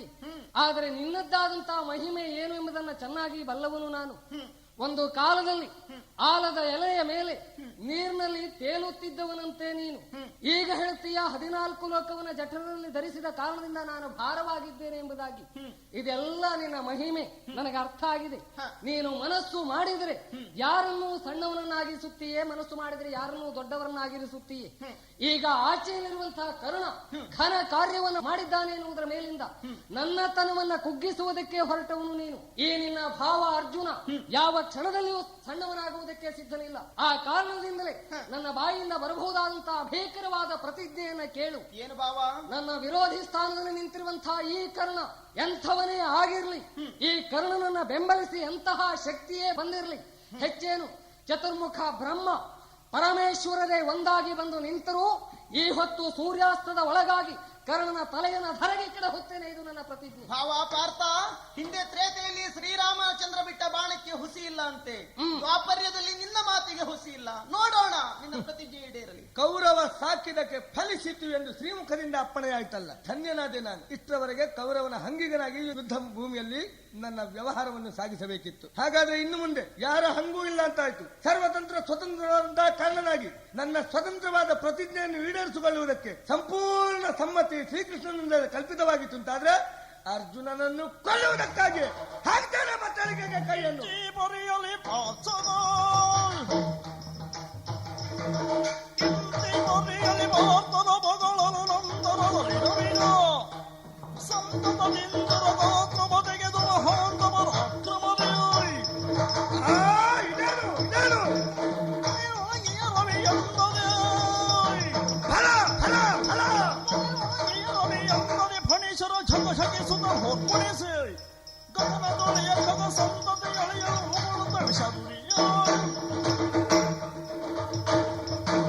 ಸ್ವಯಂ ಸ್ಫೂರ್ತಿಯನ್ನು ಹೊಂದಿದವನಾಗಿ ಬತ್ತಳಿಕೆಗೆ ಕೈ ಇಕ್ಕಿ ಬಾಯಲ್ಲಿ ಮಂತ್ರವನ್ನು ಉಚ್ಚರಿಸುತ್ತಾ ಕೈಯನ್ನು ತೆಗೆದದ್ದೇ ತಡ. ಕೈಯಲ್ಲಿ ಕಾಣಿಸಿದಂತಹ ಈ ಬಾಣ ತನ್ನ ಸ್ವತಂತ್ರವಾದಂತಹ ವರ್ಚಸ್ಸಿನಿಂದ ಹೊರಹೊಮ್ಮುತ್ತಿದೆಯಲ್ಲ, ತನ್ನ ನಾಲಿಗೆಯನ್ನು ಚಾಚಿಕೊಂಡು ಯಾವುದೋ ವಿಷ ಜ್ವಾಲೆಯನ್ನು ಹೊರ ಸೂಸುವುದರ ಪರಿಣಾಮವಾಗಿ ಗಗನದಲ್ಲಿ ಸಂಚರಿಸುತ್ತಿರುವಂತಹ ಖಗ ಸಂತತಿ ಎಲ್ಲವೂ ತಟಪಟನೆ ತಮ್ಮ ರೆಕ್ಕೆಗಳನ್ನೆಲ್ಲ ಉದುರಿಸಿಕೊಳ್ಳುತ್ತಾ ಧರಣೀಶಾಹಿಯಾಗುತ್ತಿರುವಂತಹ ಈ ಸೊಬಗನ್ನು ಕಂಡ್ರೆ ಈ ಬಾಣದಲ್ಲೇನೋ ಮಹತ್ವಿಕೆ ಉಂಟು ಅಂತಾಯ್ತು. ನನ್ನದ್ದಾದ ಮಂತ್ರ ಪ್ರಭಾವದಿಂದ ಸಿದ್ಧವಾದ ಬಾಣ ಇದಲ್ಲ, ಸ್ವತಂತ್ರವಾದಂತಹ ವರ್ಚಸ್ಸಿನಿಂದ ಕೂಡಿದ ಬಾಣ ಇದು ಸ್ಪಷ್ಟವಾಯಿತು. ಆ ಕಾರಣದಿಂದ ಇದನ್ನು ಸರ್ಪಮುಖಿ ಬಾಣವೆಂದೇ ಹೆಸರಿಸಬಹುದಾಗಿದೆ. ಓ, ನಾ ತಳೆದ ವಿಶ್ವಾಸದ ಪ್ರತೀಕವೋ ಎಂಬ ಹಾಗೆ ರಂಜಿಸುತ್ತಿರುವ ಈ ಬಾಣದಿಂದ ಖಂಡಿತವಾಗಿಯೂ ಅರ್ಜುನನನ್ನು ಕೊಲ್ಲಬಲ್ಲೆ, ಕೊಲ್ಲಬಲ್ಲೆ, ಗೆಲ್ಲಬಲ್ಲೆ, ಗೆಲ್ಲಬಲ್ಲೆ. ಅದು ಪಾಂಡವ ನಿಖರವೆಲ್ಲವೂ ಗದಗುಟ್ಟಿ ನಡುಗುತ್ತಿದೆ, ಕೌರವ ನಿಚಯವೆಲ್ಲವೂ ಹರ್ಷಾತಿರೇಕದಿಂದ ಕುಣಿದಾಡುತ್ತಿದೆ ಅನ್ನುವಾಗ ಜಯ ಸಿರಿ ಕೌರವನ ಪಾಲಿಗೆ ಇವತ್ತು ಇದರಿಂದಲೇ ಕಲ್ಪಿತವಾದ ಹಾಗೆ. ಆದರೆ ಹೂಡುವುದಕ್ಕೆ ಮುನ್ನ ನಮ್ಮವರನ್ನು ಕರೆದು ಮಾತನಾಡಿಸಬೇಕಾಗಿದೆ. ಇದ್ದಾರಲ್ಲ ನಮ್ಮ ಮಾಧ್ರಾಧೀಶ್ವರರು, ನಮ್ಮ ಸಾರಥಿಗಳು. ಅಯ್ಯ ಸಾರಥಿ ಶಲ್ಯ ಭೂಪತಿ ಕರ್ಣ, ಏನು ಸಾರಥಿಡೌಳು, ಏನು ಸಾರಥಿಡೌಳು, ಪಾಂಡವ ಸೇನೆಯನ್ನು ಗೆಲ್ಲಬಹುದೇ? ಪಾರ್ಥನ ಮಾನಿನಿಗೆ ವೈಧವ್ಯ ದೀಕ್ಷಾ ವಿಜಯ ಕೊಡಲಹುದೇ?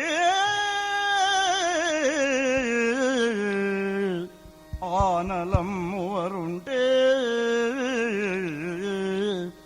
ಆನಲಮ್ಮುವರುಂಟೇ, ನಿನಗಿದು ಸಾನುರಾಗವೇ, ನಿನಗಿದು ಸಾನುರಾಗವೇ, ಹೇಳು ಹೇಳೆನಲು ಏನು?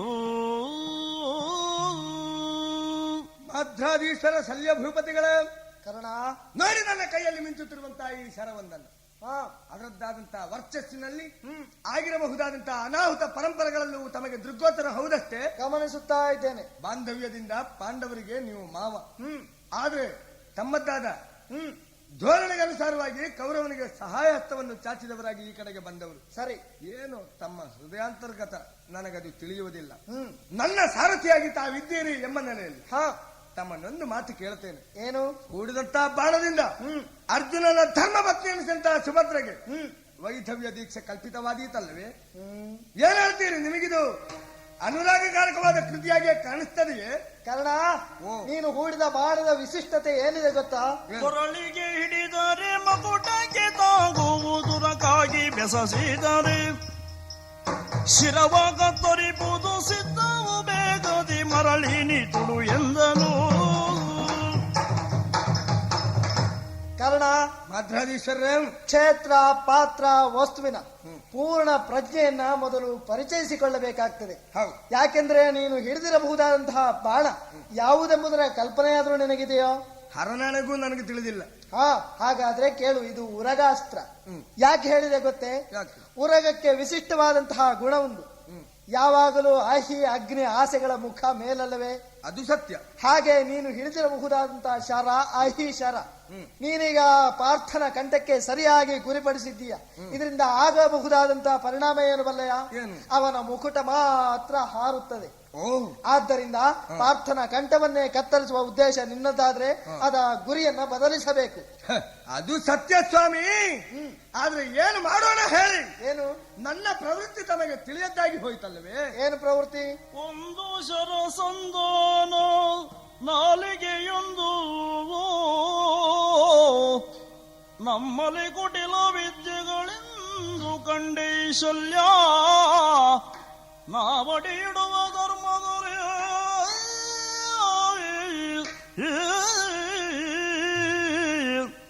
ಇಂದು ಹೂಡಿದ ಶರವ ನಿಳುಹುವುದಂದವೇ ನೀನರಿಯ ಹೊರಸೋರೆಂದು ದಿನವಳಮ್ಮ ತೊಟ್ಟರ ಕರ್ಣಾಕ್ಷರದೆಯೋಯ್.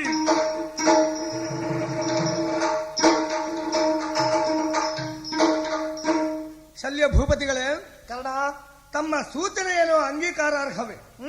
ಆದರೆ ಏನು ಮಾಡೋಣ? ಯುದ್ಧಾರಂಭದಲ್ಲಿ ನಾನು ಅರ್ಜುನನ್ನು ನಡೆಸಿದ ಸಂಭಾಷಣೆಯನ್ನು ತಾವು ಕೇಳಿದವರೇ ಹೌದಷ್ಟೇ. ಪರಸ್ಪರ ಕುಟಿಲತನದ ಆರೋಪಗಳನ್ನೆಲ್ಲ ಹೊರಿಸಿಕೊಂಡವರು. ಅವನು ಹೊರಿಸಿದ ಅಷ್ಟೂ ಆರೋಪಗಳನ್ನು ಅಲ್ಲಗಲದೆ ಮಾತನಾಡಿದವರು. ಸರಿ, ನನ್ನಲ್ಲಿ ಕುಟಿಲ ವಿದ್ಯೆ ಎಲ್ಲಿ ನಿಂತೂ ಇಲ್ಲ. ಹಾಗೇನಾದ್ರೂ ನಡೆದು ಹೋದದ್ದಿದೆ. ಅದಕ್ಕೆ ಕಾರಣಗಳನ್ನು ಸವಿವರವಾಗಿ ಅರ್ಪಿಸುವುದರ ಮೂಲಕ ನನ್ನ ರುಜುತ್ವವನ್ನು ಪ್ರತಿಪಾದಿಸಿದವನು. ಈಗ ಹೇಳ್ತೀರಿ ಹೂಡಿದ ಬಾಣದ ಗುರಿಯನ್ನು ಪುನರಪಿ ಬದಲಾಯಿಸಬೇಕು ಅಂತ. ಹೌದು, ಬಿಲ್ಲಿನ ಹೆದೆಗೆ ತಾನೇ ನಾರಿ ಅಂತ ಹೇಳಿದ್ರು. ಆ ನಾರಿಯಲ್ಲಿ ಬಾಣ ಸಂಧಾನವನ್ನು ಮಾಡುವುದು ಅಂದ್ರೆ ಗರ್ಭಾನುಸಂಧಾನವನ್ನು ಮಾಡಿದ ಹಾಗೆ ಹೌದಷ್ಟೇ. ಹೌದು, ಒಂದು ಬಾರಿ ಹೂಡಿದಂತಹ ಗುರಿಯನ್ನು ವ್ಯತ್ಯಸ್ತವಾಗಿಸುವುದು ಅಂದ್ರೆ ಭ್ರೂಣ ಹತ್ಯೆಯಂತಹ ಮಹಾಪಾತಕಕ್ಕೆ ಕಾರಣವಾಗುವಂತಹ ಕೃತಿ ಅಂತ ಧನುರ್ವೇದ ಹೇಳುತ್ತಿರುವುದು ಸತ್ಯವಷ್ಟೇ. ಅಂತ ಕುಟಿಲತೆಯನ್ನು ನಾನೆಂದಾದ್ರೂ ನನ್ನ ಜೀವಮಾನದಲ್ಲೇ ತಂದುಕೊಟ್ಟೇನೆ. ನನ್ನ ಕುರಿತಾಗಿ ಒಂದು ಐತಿಹ್ಯ ಉಂಟಲ್ಲ, ನನ್ನ ಕುರಿತಾಗಿ ಒಂದು ಪ್ರಖ್ಯಾತಿ ಉಂಟಲ್ಲ. ಹೂಡಿದ ಗುರಿ, ಇಟ್ಟ ಗುರಿ ಎಂದೆಂದಿಗೂ ತಪ್ಪದೇ ಇರುವ ಖ್ಯಾತಿಯನ್ನು ಹೊಂದಿದಂತಹ ಈ ಕರ್ಣ ಈ ಹೊತ್ತಿನಲ್ಲಿ ನಿಮ್ಮ ಸೂಚನೆಗೆ ಬೇಕಾಗಿ ಗುರಿಯನ್ನು ಬದಲಾಯಿಸಬೇಕೆ? ಒಂದೇ ಸರಸಂಧಾನ ನನ್ನದು, ಒಂದೇ ನಾಲಗೆ. ಆದ್ರಿಂದ ಕುಟಿಲ ವಿದ್ಯೆಗೆ ನಮ್ಮ ಜೀವನದಲ್ಲಿ ಎಂದೆಂದಿಗೂ ಪ್ರವೇಶವನ್ನು ಕಲ್ಪಿಸದೇ ಇರುವಂತಹ ಈ ಕರ್ಣನಿಗೆ ತಮ್ಮ ಸೂಚನೆಯನ್ನು ಇವತ್ತು ಸ್ವೀಕರಿಸುವಂತ ಅನಿವಾರ್ಯತೆ ಒದಗಿ ಬಂದದ್ದಿಲ್ಲ. ದಯವಿಟ್ಟು ಅತನಲ್ಲಿ ನೋಡಿಕೊಳ್ತೇನೆ ಅರ್ಜುನನನ್ನು. ಕರ್ಣ, ಒಮ್ಮೆ ತಪ್ಪಿ ಹೋದ್ರೇನಾಯ್ತು? ಪುನಃ ಬಂದು ಕೇಳ್ತಾ ಇದ್ದೇನೆ, ಮತ್ತೆ ನನ್ನನ್ನ ತೊಡು. ಯಾರದು ನನ್ನನ್ನು ಸಂಬೋಧಿಸಿ ಮಾತನಾಡುತ್ತಿರುವುದು? ಪರಿಚಯ ಸಿಗ್ಲಿಕ್ಕಿಲ್ಲ. ಬಹುತೇಕವಾಗಿ ಕಾಂಡವನದಲ್ಲಿ ಬದುಕಿರುವಂತಹ ತಕ್ಷಕನ ಮಗ ಅಶ್ವಸೇನ ಎಂದ್ರೆ ನಾನೇ. ಅರ್ಜುನ ಹಿಂದೊಂದು ಸಮಯದಲ್ಲಿ ಕಾಂಡವನವನ್ನ ದಹಿಸುತ್ತಿರುವಂತಹ ಆ ಕಾಲದಲ್ಲಿ ನಾನು ನನ್ನ ತಾಯಿಯು ಆತ್ಮರಕ್ಷಣೆಗಾಗಿ ಅಂತರಿಕ್ಷದಲ್ಲಿ ಹಾರುತ್ತಿರುವಂತಹ ಸಂದರ್ಭ. ಅರ್ಜುನನೇ ಬಿಟ್ಟ ಬಾಣದಿಂದ ನನ್ನ ಹಿಂಭಾಗ ಅರ್ಧವೂ ಹಾಗೆಯೂ ನನ್ನ ತಾಯಿಯ ಅಗ್ನಿಯಲ್ಲಿ ದಹಿಸಿ ಹೋದ್ರು. ಆ ಸಂದರ್ಭದಲ್ಲಿ ದ್ವೇಷವನ್ನು ಸಾಧಿಸುತ್ತಿರುವಂತಹ ವ್ಯಕ್ತಿ ನಾನು. ಇವತ್ತು ನಮ್ಮಿಬ್ಬರ ಆಸೆಯನ್ನು ಈಡೇರಿಸುವುದಕ್ಕಾಗಿ ನಾನು ಬಂದು ನಿಂತಿದ್ದೇನೆ. ಇದೋ ತೊಡು, ನನ್ನನ್ನ ಮತ್ತೆ ತೊಡು ಎನ್ನುವುದಾಗಿ ನನ್ನ ಕೈಯಲ್ಲಿ ಸೇರಿಕೊಂಡು ಅರ್ಜುನನ ಕಿರೀಟವನ್ನು ಕಚ್ಚಿ ಈಗ ಹಿಂದಕ್ಕವನ್ನು ಮಾತನಾಡುತ್ತಿರುವುದು ನೀನು ಯಾವನೋ ಅನ್ಯ? ಹೌದು, ತಕ್ಷಕನ ಮಗನೇ. ಎಲ್ಲ ಕರ್ಣನು ಮತ್ತೊಬ್ಬರ ಹಂಗಿನಲ್ಲಿ ಇವತ್ತಿಗೆ ಜಯ ಲಲನೆಯನ್ನು ಸಂಪಾದಿಸಬೇಕಾದ ಅನಿವಾರ್ಯತೆ ಒದಗಿ ಬಂದಿಲ್ಲ. ಸ್ವತಂತ್ರನಾದಂತಹ ಕರ್ಣನಾಗಿ ವಿಜೃಂಭಿಸಬೇಕೆಂಬ ಹೆಬ್ಬಾರಿಕೆಯಿಂದ ಕೂಡಿದ ಕರ್ಣ ಇವತ್ತು ನಿನ್ನದ್ದಾದಂತಹ ಸೂಚನೆಯನ್ನು, ಸಲಹೆಯನ್ನು, ಸಹಕಾರವನ್ನು ಪಡೆಯುವುದಕ್ಕೆ ಸಿದ್ಧನಿಲ್ಲ. ನಡಿಯಾತೆಗೆ ಎಲ್ಲವೂ ನಿನ್ನನು ಜಗವರೆಯ ಕಬ್ಬಿಣದ ಮಗನನು ತಂದು ವಂದೆಯೋಯ್ ಜನರ ಮಾಡಿಗೆ ಕಡೆಯಲ್ಲಿ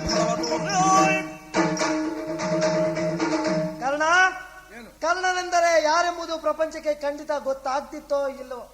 ಆದ್ರೆ ನೀನೊಬ್ಬ ಮನುಷ್ಯನೆಂದು ಕಾಣಿಸಿಕೊಟ್ಟದಿದ್ರೆ ನಿನ್ನನ್ನ ಸಾಕಿದ ಆತ ಕೌರವ ಅಂಗದೇಶದ ಅಧಿಕಾರವನ್ನ ಕೊಟ್ಟ, ನಿನಗೆ ಬೇಕಾದಂತಹ ಎಲ್ಲ ವ್ಯವಸ್ಥೆಯನ್ನು ಒದಗಿಸಿಕೊಟ್ಟ. ಆ ಕಾರಣಕ್ಕಾಗಿ ನೀನು ಆತನಿಗೆ ಎಷ್ಟು ಕೃತಜ್ಞತೆಯನ್ನು ಸಲ್ಲಿಸಿದ್ರೂ ಕಡಿಮೆ ಆಗ್ತಿತ್ತು. ಈಗ ಮಾಡಿದಂತಹ ವ್ಯವಹಾರವನ್ನು ನೋಡು, ಎಂತಹ ನೀಚತನವನ್ನ ಮಾಡಿಬಿಟ್ಟೆ. ಅಲ್ಲದೆ ಹೋದ್ರೆ ಒಮ್ಮೆ ಹೂಡಿದಂತಹ ಬಾಣವನ್ನ ಮತ್ತೊಮ್ಮೆ ಹೂಡುವುದಕ್ಕೆ ಆಗುವುದಿಲ್ಲ ಅಂತ ಹೇಳಿದೆ. ಆ ಕಾರಣದಿಂದ ನೀನು ಅನ್ನ ಕೊಟ್ಟಂತಹ ಕೌರವನಿಗೆ ದ್ರೋಹ ಬಗೆದಂತಾಗ್ಲಿಲ್ವೇ? ಯೋಚನೆ ಮಾಡು ಕರ್ಣ. ಅಯ್ಯ, ಏನು ಮಾಧ್ರಾದೀಶ್ವರರೇ, ನನ್ನನ್ನು ಕೃತಜ್ಞ ಅಂತ ನೀವು ಹೇಳ್ತಾ ಇದ್ದೀರಿ. ಶಾಸ್ತ್ರವನ್ನು ತಿಳಿಯದೇ ಇದ್ದವನೇನು ನಾನಲ್ಲ.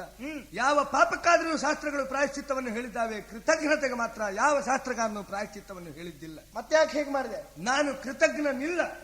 ಯಾಕಿಲ್ಲ ಅದು ನನಗ್ ಗೊತ್ತು. ಸರ್ವತಂತ್ರ ಸ್ವತಂತ್ರನಾದಂತಹ ಕರ್ಣ ಏನನ್ನಾದರೂ ಮಾಡಿದ್ರು ಅದರಿಂದ ಕೌರವನಿಗುಂಟಾಗಬಹುದಾದಂತಹ ಬಾಧಕಗಳಿಗೆಲ್ಲ ಕೃತಜ್ಞ ಎಂಬ ಹೆಸರನ್ನು ಕರ್ಣನಿಗೆ ಕೊಡುವುದಲ್ಲ. ನಾನು ಯಾವ ನೆಲೆಯಲ್ಲಿ ನಿಂತು ಈ ಕೃತಿಯನ್ನು ಮಾಡಿದ್ದೇನೆ ಎನ್ನುವುದರ ಕಡೆಗೆ ತಾವು ಲಕ್ಷ್ಯವನ್ನು ಹರಿಸಿದ್ದಿಲ್ಲ. ಸರ್ವತಂತ್ರ ಸ್ವತಂತ್ರನಿದ್ದೇನೆ. ಆದರೂ ಕೌರವನಿಗೆ ಉಪಕಾರವನ್ನು ಮಾಡಬಹುದಲ್ಲ, ಮಾಡಬಹುದಿತ್ತಲ್ಲ. ಇದು ಸತ್ಯ. ಸರ್ವತಂತ್ರ ಸ್ವತಂತ್ರನಾದ ಕರ್ಣನೇ ಆಗಿರಲಿ, ಕೌರವನಿಗೊಂದು ಉಪಕಾರವನ್ನು ಮಾಡುವುದಕ್ಕಾಗಿ ಆದ್ರೂ ಅವನ ಆ ಬಾಣವನ್ನು ಮತ್ತೊಮ್ಮೆ ಹೂಡಬೇಕಿತ್ತು.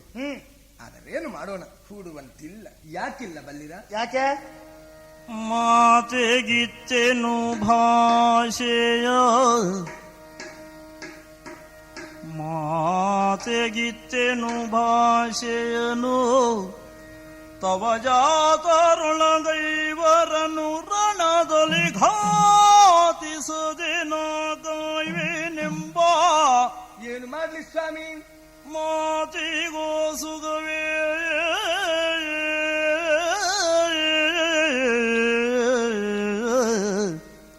ಸೋತವನು ತಾನೀಗ. ಆ ಮಾತಿಗೆ ಸೋತವನು ತಾನೀಗ, ಸೋತವನು ತಾನೀಗ ಪಾರ್ಥನ ಖಾತಿಗೊಪ್ಪಿಸಿ ಕಳಿವೆ ತನುವನು. ಅದೊಂದೇ ಉಳಿದದ್ದು. ಪಾರ್ಥನ ಖಾತಿಗೊಪ್ಪಿಸಿ ಕಳಿವೆ ತನುವನು, ಭೀತಿ ಬೇರಿಲ್ಲ ತಾನೆನು ತಲಿಯ.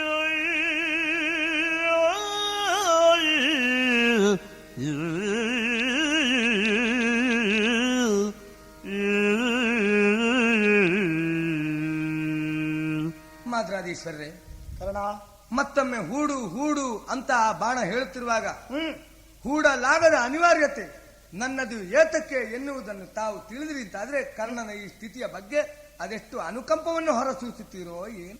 ಏನಪ್ಪಾ ಅಂತದ್ದು? ಏನು ಮಾಡ್ಲಿ ಸ್ವಾಮಿ, ಅರ್ಜುನನ ಬಗ್ಗೆ ನಾನೆಷ್ಟು ದ್ವೇಷಿದ್ದೇನೆ ಎನ್ನುವುದನ್ನು ತಾವು ತಿಳಿಯದವರೇನು ಅಲ್ಲ. ಅಂಥ ಅರ್ಜುನನನ್ನು ಕೊಂದು ಕಳೆಯಲೇಬೇಕು. ಆ ಕೊಂದು ಕಳೆಯುವ ಸುದಿನ ಎಂದು ಸಂಪ್ರಾಪ್ತವಾಗುತ್ತದೆಂದು ಕಾಯುತ್ತಿದ್ದವನು ನಾನು. ಗಂಗಾ ತಟಾಕದಲ್ಲಿ ನಿಂತಿರುವ ಹೊತ್ತಿಗೆ ಪಾಂಡವರೈವರ ತಾಯಿಯೊಬ್ಬಳು ಬಂದು ನನ್ನಲ್ಲಿ ಮಗನೇ ನಿನ್ನಲ್ಲಿ ಬೇಡುವುದಕ್ಕೆ ಬಂದಿದ್ದೇನೆ ಅಂತ ಹೇಳಿದಾಗ ಹೆಮ್ಮೆಯ ಶಿಖರದ ಉತ್ತುಂಗ ಶ್ರೇಣಿಯನ್ನೇ ಏರಿ ನಿಂತೆ. ನನ್ನ ಬದ್ಧ ಶತ್ರುವಿನ ತಾಯಿ ನನ್ನ ಕಾಲ್ಬುಡದಲ್ಲಿ ಬೇಡುವವಳಾಗಿ ನಿಂತಿದ್ದಾಳಲ್ಲ, ಅದಕ್ಕಿಂತ ಮಿಗಿಲಾದ ಭಾಗ್ಯ ಇನ್ನೇನು ಬೇಕು? ಏನಮ್ಮ ಹೇಳು, ನನ್ನ ಮಕ್ಕಳನ್ನು ಕಾಪಾಡಬೇಕು, ಅರ್ಜುನನಪ್ಪನನ್ನು ಬಿಟ್ಟು ಉಳಿದವರ ತಳ್ಳಿಗೆ ಬರುವುದಿಲ್ಲ ಅಂತ ಹೇಳಿದೆ. ಆವಾಗ ಅವಳು ಹೇಳಿದ್ದು, ತೊಟ್ಟಂಬ ತೊಡಬೇಡ ಮಗನೇ. ಎಲ್ಲಾದ್ರೂ ಉಂಟೆ, ತೊಟ್ಟಂಬನ್ನು ತೊಡುವ ಪ್ರಮೇಯವೇ ಇತಿಹಾಸದಲ್ಲಿ ಯಾರಿಗೂ ಇಷ್ಟವರೆಗೆ ಬಂದದ್ದಿಲ್ಲ, ಬರುವುದೂ ಇಲ್ಲ. ಅಸಂಭವನೀಯವಾದಂತಹ ವಾಕ್ಯವನ್ನು ನೀನ್ ಯಾಕೆ ಆಡ್ತೀಯಮ್ಮ ಅಂತ ಕೇಳಿದ್ರೆ, ಅದರ ಪೂರ್ವಾಪರ ವಿಚಾರ ವಿಮರ್ಶೆ ನನ್ನ ಹತ್ರ ಬೇಡ, ತೊಟ್ಟಂಬ ತೊಡಬೇಡ. ಏನು ಯಾರಿಗೂ ತಥಾಸ್ತು. ಹೀಗೊಂದು ಪ್ರಕರಣ ನಡೀತದೆ ಎನ್ನುವುದರ ಕಲ್ಪನೆಯೂ ನನಗಾಗ ಇದ್ದಿರಲಿಲ್ಲ. ಈಗ ನನಗೆ ಅರ್ಥ ಆಗುತ್ತದೆ, ಕುಂತಿ ತನ್ನ ಸ್ವತಂತ್ರವಾದ ಇಚ್ಛೆಯಿಂದ ಆಡಿದ ಮಾತೇ ಅದಲ್ಲ ಅಂತ. ಯಾರೋ ಹೇಳಿ ಕಳುಹಿಸಿ ನನ್ನಿಂದ ಈ ಪ್ರತಿಜ್ಞೆಯನ್ನು ಮಾಡಿಸಿದವರು. ಆ ಪಾಂಡವರ ತಾಯಿಯಲ್ಲಿ ಆಡಿದ ಮಾತನ್ನು ಮೀರಿ ನಡೆಯಲಿಕ್ಕೆ ಸಾಧ್ಯವೇ? ಸರ್ವತಂತ್ರ ಸ್ವತಂತ್ರನಾದಂತಹ ಕರ್ಣ, ಸತ್ಯವ್ರತನಾದಂತಹ ಕರ್ಣ ತನ್ನ ನಾಲಿಗೆಯಲ್ಲಿ ಉಚ್ಚರಿಸಿದಂತಹ ವಾಕ್ಯವನ್ನು ಹಿಂದಕ್ಕೆ ತೆಗೆದುಕೊಳ್ಳುವುದಕ್ಕೆ ಹೇಗೆ ತಾನೇ ಸಾಧ್ಯ ಅನ್ನುವಾಗ ನನಗೀಗ ಕಾಣಿಸ್ತದೆ. ಏನು ಇಲ್ಲ, ಸರ್ವತಂತ್ರ ಸ್ವತಂತ್ರನಾಗಿ ಕರ್ಣ ಅರ್ಜುನನನ್ನು ಕೊಂದೇ ಕಳಿತಾನೆಂಬ ಪೂರ್ಣ ವಿಶ್ವಾಸವನ್ನು ನಾನು ತಳೆದಿದ್ದೆ. ಇಲ್ಲ, ಪ್ರಕರಣಗಳನ್ನೆಲ್ಲ ಗಮನಿಸಿ ನೋಡಿದ್ರೆ, ಒಂದಕ್ಕೊಂದು ಸಂಬಂಧ ಇರುವುದನ್ನು ಗಮನಿಸಿ ನೋಡಿದ್ರೆ, ಭವಿಷ್ಯದ ವ್ಯಾಪಾರದಲ್ಲಿ ಕರ್ಣನಿಗೆ ಉಳಿದದ್ದು ಕೇವಲ ಸಾವು ಮಾತ್ರ ಅರ್ಜುನನ ಕೈಯಲ್ಲಿ. ಆದ್ರೂ ಒಂದು ಆಶಾಕಿರಣ ಇರುವುದಿದ್ರೆ ಅದು ನಿಮ್ಮ ಸಾಕಾರ. ಏನು? ನೀವೊಬ್ರು ರಥದಲ್ಲಿ ಕುಳಿತುಕೊಂಡಿದ್ರೆ ಸಾಕು ಸ್ವಾಮಿ, ಖಂಡಿತವಾಗಿಯೂ ಸೂರ್ಯಾಸ್ತಮಾನವಾಗುವುದರೊಳಗೆ ಆ ಅರ್ಜುನನ ತಲೆಯನ್ನು ಧರಣಿಗೆ ಇಳಿಸ್ತೇನೆ. ಆದ್ರಿಂದ ನಾವು ಇನ್ನು ಕಾರಣದ ಕುರಿತು ಯೋಚಿಸುವುದಕ್ಕಿಂತ ಕರ್ತವ್ಯದ ಕಡೆಗೆ ಲಕ್ಷ್ಯ ಹರಿಸೋಣ. ಹೇಳಿ ಹೇಳಿ. ಕಾರಣ ನಿನ್ನ ಸಾರಥ್ಯವನ್ನ ಇನ್ನೂ ನಾನು ಮಾಡ್ಬೇಕೇನೋ? ಅಪರಾಧಿ ನೀನಲ್ವ, ಇಲ್ಲಿ ಅಪರಾಧಿ ಕೌರವನೇ. ಯಾಕೆಂದ್ರೆ ನಿನ್ನನ್ನೇ ನಂಬಿದ್ದಲ್ಲ ಭೀಷ್ಮನನ್ನು, ದ್ರೋಣನನ್ನು, ಜೊತೆಗೆ ನಿನ್ನನ್ನು. ಕಾರಣ ಸಾರಥಿಯಾದಂತಹ ನನ್ನ ಮಾತನ್ನ ಯಾವ ಹೊತ್ತು ನೀನು ಕೇಳಲಿಲ್ವ? ಈ ಹೊತ್ತಿನಿಂದಲೇ ಈಗ ಚಮ್ಮಟಿಗೆಯನ್ನ ಬಿಟ್ಟೆ ಹೊರಟೆ. ಮತ್ತೇನು ಮಾಡುವುದು? ಅವನು ಹೊರಟ ಹೊತ್ತಿನಲ್ಲೇ ನನ್ನ ರಥವೂ ಕೆಸರಿನಲ್ಲಿ ಹೂತೋಯ್ತಲ್ಲ. ಛೇ, ನತದೃಷ್ಟ ಅಂದ್ರೆ ನಾನೇ ಸರಿ. ಅರ್ಜುನ, ಒಂದು ಅರೆಗಳಿಗೆ ಸೈರಿಸು. ರಥವನ್ನೆತ್ತಿಕೊಂಡು ಸ್ವಯಂ ಸ್ಫೂರ್ತಿಯನ್ನು ಹೊಂದಿ ನಿನ್ನೊಂದಿಗೆ ಮಾರಾಂತ ಯುದ್ಧವನ್ನು ಮಾಡ್ತೇನೆ. ಆಯ್ತು ಸ್ವಾಮಿ. ಪಾರ್ಥ, ನೋಡಿದೆಯಾ ಪರಿಸ್ಥಿತಿಯನ್ನ? ಏನು ನೋಡ್ತಾ ಇದ್ದಿ? ಬಾಣ ಪ್ರಯೋಗ ಮಾಡು. ಸ್ವಾಮಿ, ಬಾಣ ಪ್ರಯೋಗವನ್ನು ಮಾಡು ಅಂತ ಒತ್ತಾಯಿಸ್ತಾ ಇದ್ದಿ. ಆದರೆ ಇವನನ್ನು ನೋಡಿದಾಗ ಒಡ ಹುಟ್ಟಿದ ಭಾವನೆ ನನ್ನ ಅಂತರಂಗದಲ್ಲಿ ಹುಟ್ಟುತ್ತಾ ಇದೆ. ಆದ್ದರಿಂದ ಖಂಡಿತ ಇವನಲ್ಲಿ ಯುದ್ಧವನ್ನು ಮುಂದುವರಿಸಲಾರೆ. ಇವನು ಯಾರು ಎಂಬುದನ್ನು ಸ್ಪಷ್ಟವಾಗಿ ಹೇಳು. ಭಾವ ಪಾರ್ಥ, ಇವ ನಿನ್ನ ವಿರೋಧಿ. ನಿನ್ನ ಮಗನಾದ ಅಭಿಮನ್ಯುವಿನ ನಾಶಕ್ಕೆ ಕಾರಣನೇ ಈ ಕಾರಣ.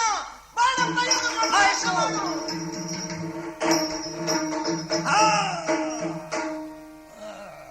ಕರ್ಣ, ದಾನ ಮಾಡಯ್ಯ. ಇಂಥ ಪ್ರಾಣೋತ್ಕ್ರಮಣ ಸ್ಥಿತಿಯಲ್ಲಿ ನಾನು ಬಿದ್ದಿರುವಾಗ ಯಾರು ಸ್ವಾಮಿ ತಾವು? ಏನಾಗಬೇಕು? ಬ್ರಾಹ್ಮಣ, ದಾನ ಮಾಡಯ್ಯ. ಈ ಹೊತ್ತಿನಲ್ಲಿ ನಾನು ಏನನ್ನು ಕೊಡುವುದಕ್ಕೆ ಶಕ್ತ? ಉಂಟಯ್ಯ ಕರ್ಣಗುಂಡಲ ಕೊಡು. ಕರ್ಣಗುಂಡಲ ನನ್ನ ಅಪ್ಪ ಬಲ್ಲ, ಆದ್ರೆ ಅವನು ಕೇಳಲಾರ. ನನ್ನ ಅಬ್ಬೆ ಬಲ್ಲಳು. ಈ ರಣಕಣದಲ್ಲಿ ಬಂದು ಕೇಳುವುದಕ್ಕೆ ಶಕ್ತಳಲ್ಲ. ಮತ್ಯಾರು? ಶ್ರೀಕೃಷ್ಣ ಸ್ವಾಮಿ ಒಬ್ಬ ಬಲ್ಲ, ಸರ್ವಾಂತರ್ಯಾಮಿ, ಸರ್ವಜ್ಞ ಮೂರ್ತಿ. ಬಂದ್ರೆ ಅವನೇ ಬಂದಿರ್ಬೇಕು ಈ ರೂಪದಲ್ಲಿ. ಈಗ ಬರ್ತೇನೆ, ಸ್ವೀಕರಿಸಿ. ಧಾರೆ ಕೊಡಯ್ಯ. ಧಾರೆಗೆ ನೀರಲ್ಲಿಂದ ತರಲಿ. ಎದೆಯಲ್ಲಿ ಅಮೃತ ಕಲಶ ಇದೆ, ತೆಗೆ. ಸ್ವಾಮಿಯೇ, ಧನ್ಯೋಸ್ಮಿ ಧನ್ಯೋಸ್ಮಿ. ಇದು ನಿಮ್ಮ ಪ್ರೀತ್ಯರ್ಥವಾಗಿ ಎದೆಯನ್ನು ಬಗೆದಿದ್ದೇನೆ, ಅಮೃತ ಕಲಶವನ್ನು ತೆಗಿದ್ದೇನೆ. ಧಾರಾಪೂರ್ವಕವಾಗಿ ಕರ್ಣಕುಂಡಲ ದ್ವಯಗಳನ್ನು ಕೊಡ್ತಾ ಇದ್ದೇನೆ. ಸ್ವೀಕರಿಸಬೇಕು, ಸ್ವೀಕರಿಸಬೇಕು. ಕೃಷ್ಣ, ವಾಸುದೇವ. ಕರ್ಣ, ಇದು ಅಂಜನ ಸ್ವರವನ್ನು ಹೂಡಿದ್ದೇನೆ, ಸಿದ್ಧನಾಗು. ಕೃಷ್ಣ ಕೃಷ್ಣ. ಭೂತಳಾದಿಪ ಕೇಳು ಹೊರೆಯ ಮಜಾತ ಭೀಮಾರ್ಜುನರು ಮಾದ್ರಿ ಜಾತರಗಳ ಭಟಾಗ್ರಣಿಗಳು ಒತ್ತಿನಲ್ಲಿ ಸಂದಣಿಸಿ ಭೂತಳವರೆಂತೆ ಬರಲ.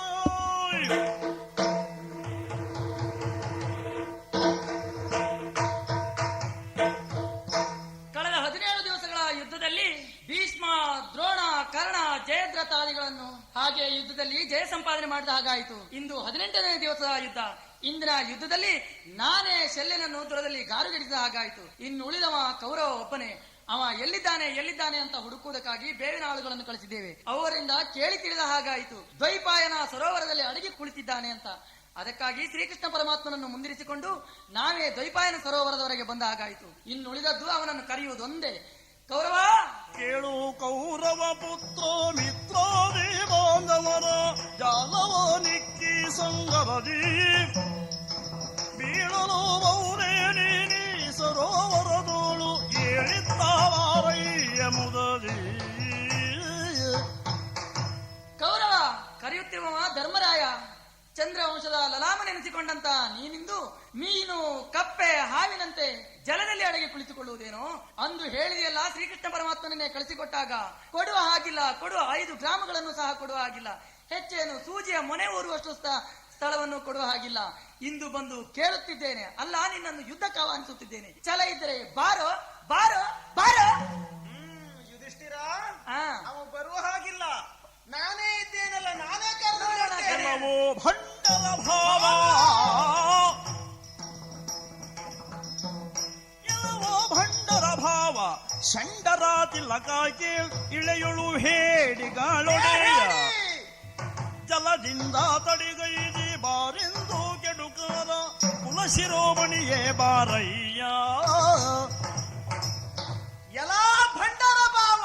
ಯುಧಿಷ್ಠಿರ, ಯಾಕೆ ಇವನನ್ನು ಈ ರೀತಿ ನಾನು ಸಂಬೋಧಿಸಿದೆ? ಯಾಕೆ ದೇವ? ಇವನಿಗೊಬ್ಬ ಭಾವ ಇದ್ದಾನೆ, ಇವನ ತಂಗಿಯಾದ ದುಶ್ಶಲೆಯ ಗಂಡ ಆ ಜಯದ್ರಥ. ಅಂದು ನನ್ನ ಭಾವನಾದ ಅರ್ಜುನ ಪ್ರತಿಜ್ಞೆ ಮಾಡಿದ, ಸೂರ್ಯ ಮುಳುಗುವುದರೊಳಗಾಗಿ ಕೊಲ್ಲುತ್ತೇನೆ ಅಂತ. ಆ ಪ್ರತಿಜ್ಞೆಯನ್ನು ಕೇಳಿದ್ದೇ ತಡ ಹೇಡಿಗಳಂತೆ ಅಡಗಿ ಕುಳಿತವನು ಇವನು ಭಾವ.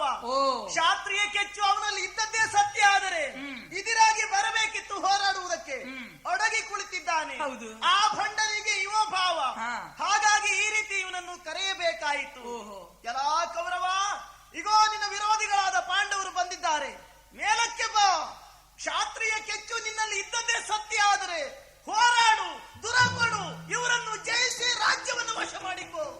ಭೈರವ, ನಿನ್ನ ಈ ಮಾತಿಗೆಲ್ಲ ಅವ ಬರ್ತಾನೆ ಅಂತ ಭಾವಿಸ್ಬೇಡ. ಬರ್ಲಿಲ್ವಲ್ಲ? ಏನಾದ್ರೂ ಅವ ಬರಬೇಕು, ಬಿಸಿ ನೀರು ಹರಿದು ಬೆಳ್ಳ ಕರುವುದಕ್ಕೆ ಸಾಧ್ಯವೇ ಇಲ್ಲ. ಈ ಭೀಮಸೇನ ಒಮ್ಮೆ ಕರೆದು ನೋಡ್ತೇನೆ, ನೋಡು ನೋಡು.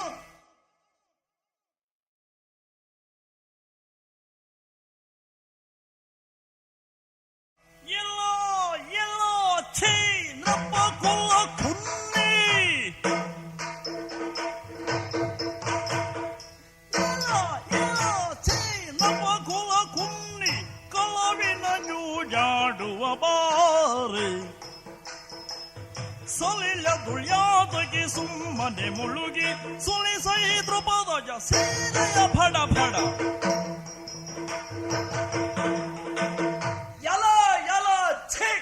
ನಪಕುಲ ಕುನ್ನಿ ಕಳವಿನ ಜೂಜಾಡನ್ನ ಆಡುವ ಬಾರ. ಏ ಸುಯೋಧನ, ರಣಕ್ಷೇತ್ರದಲ್ಲಿ ನಿನ್ನ ತಮ್ಮಂದಿರನ್ನೆಲ್ಲ ಮಾರಿಗೆ ಬಲಿ ಕೊಟ್ಟು ಇವತ್ತು ಹೇಳಿಯಂತೆ ನೀರಿನಲ್ಲಿ ಮೀನು ಮೊಸಗಳ ಹಾಗೆ ಅಡಗಿ ಕುಳಿತಿದ್ದೀಯಲ್ಲ, ನಿನ್ನ ಹೊಗೆಯಾಗಿ ಮೆರವಾಡುತ್ತಿರುವಂತಹ ಭೀಮಸೇನ ನಾನು ಕರೀತಾ ಇದ್ದೇನೆ. ಯಾಕೆ ಅಡಗಿ ಕುಳಿತಿದ್ದೀಯ? ಬಾರ ಮೇಲೆ, ಬಾರ ಮೇಲೆ, ಬಾರ. ಮರುದ ಜಾತದ ಕರ್ಕಶದ ನುಡಿ ಗುರುಕುಲೆ ಸೈ ನೋಡಿ ದೊಮ್ಮಿನ ನರದೆ ಮಳೆಗೆ ಬರವೆ ಯಾವುದು ಸಲಿಲ ಸ್ತಂಭ ವಿದ್ಯೆ ಗುರ್ರು ಗುರ್ರಿಪ ಬಿಸು ಸುಯ್ದು ಉರಿಗದೆ ತುರುಗಿ ಕುದಿ ದುಕ್ಕುದು ಜಲಮಿಗೆ ಬರಲ್ಲ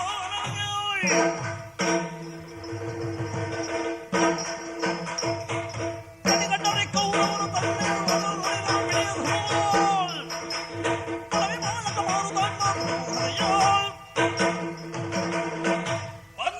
ಪಾಂಡವ ವೀರರೇ, ಬನ್ನಿ ಬನ್ನಿ.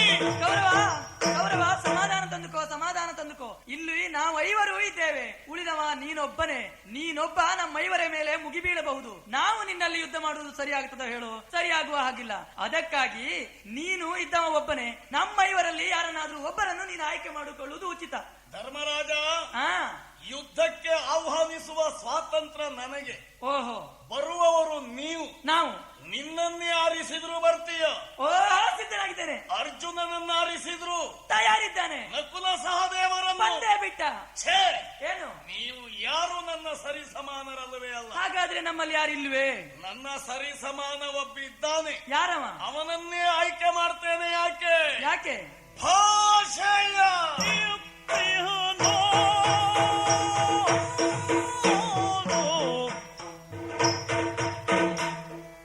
ಭಾಷೆಯ ಇತಿಯನೋ ಎನ್ನನು ಘಾಸಿ ಪಡೆನ್ನುತ್ತವನು, ಎನ್ನನು ಘಾಸಿ ಪಡೆನ್ನುತ್ತವನು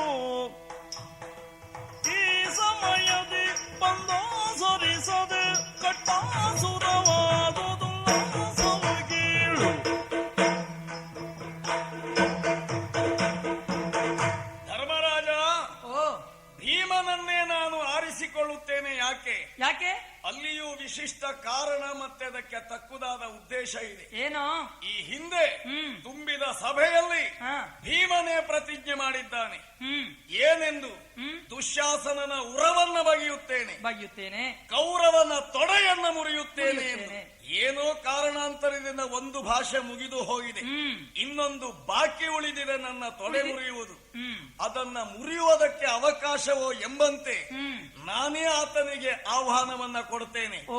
ಯೋಗ್ಯತೆ ಇದ್ದರೆ ಬರಲಿ ಮುಂದೆ. ಸುಯೋಧನ, ಏನು?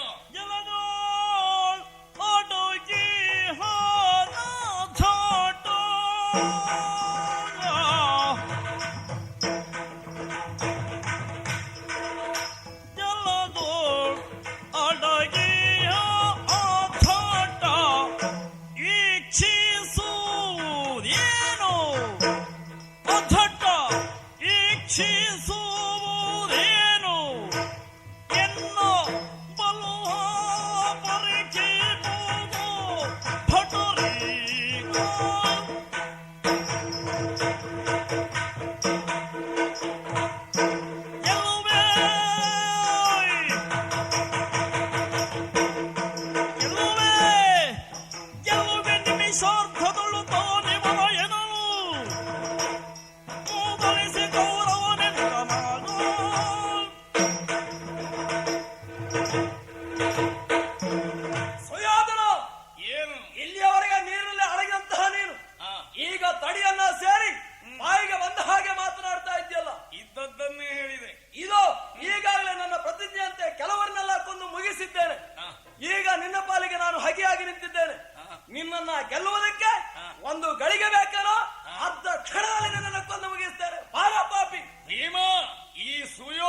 ಅರ್ಧ ನಿಮಿಷ ಅಲ್ಲ, ಮತ್ತೆ ನಿನ್ನ ನಿಮಿಷದ ಕತೆ ಯಾವುದರಲ್ಲಿ ಅಂತ ಗೊತ್ತುಂಟು? ಯಾವುದ?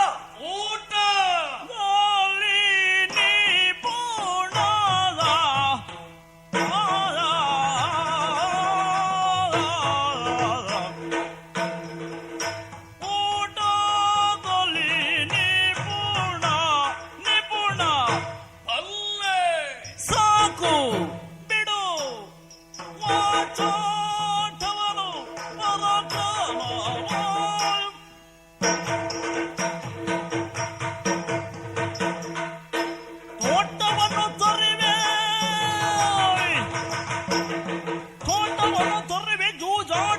ನಿನ್ನ ಬೊಬ್ಬಾಟ ಏನಾಯ್ತು? ಬೊಬ್ಬಾಟ ಏನಾಯ್ತೆಂದು ನುಡಿಯೇ.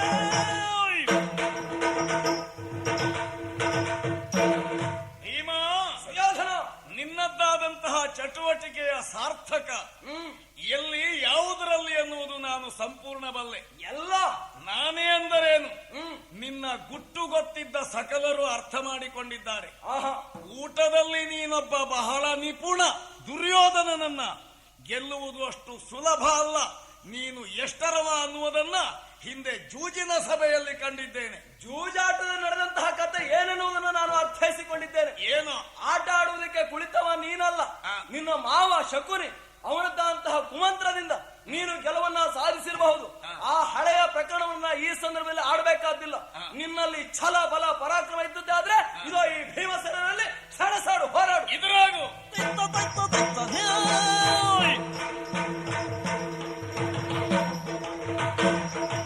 ಮಕ್ಕಳಿಗೆ ಸಂತೋಷದೊಪ್ಪಿನಲ್ಲಿ ಸಂತೋಷದೊಪ್ಪಿನೊಳಿದ್ದ ಗೌರವ ಧರ್ಮ ಜಾತಿ ಭಟೋತ್ತಮರ ಕರೆದು ನುಡಿದನು ಮದದ ಮೋಡೆಯಲ್ಲಿ. ನೋಡಿರಿ, ಓ ನನ್ನ ಮಿತ್ರ ಕರ್ಣ, ತಮ್ಮ ದುಶ್ಯಾಸನ, ಬನ್ನಿ.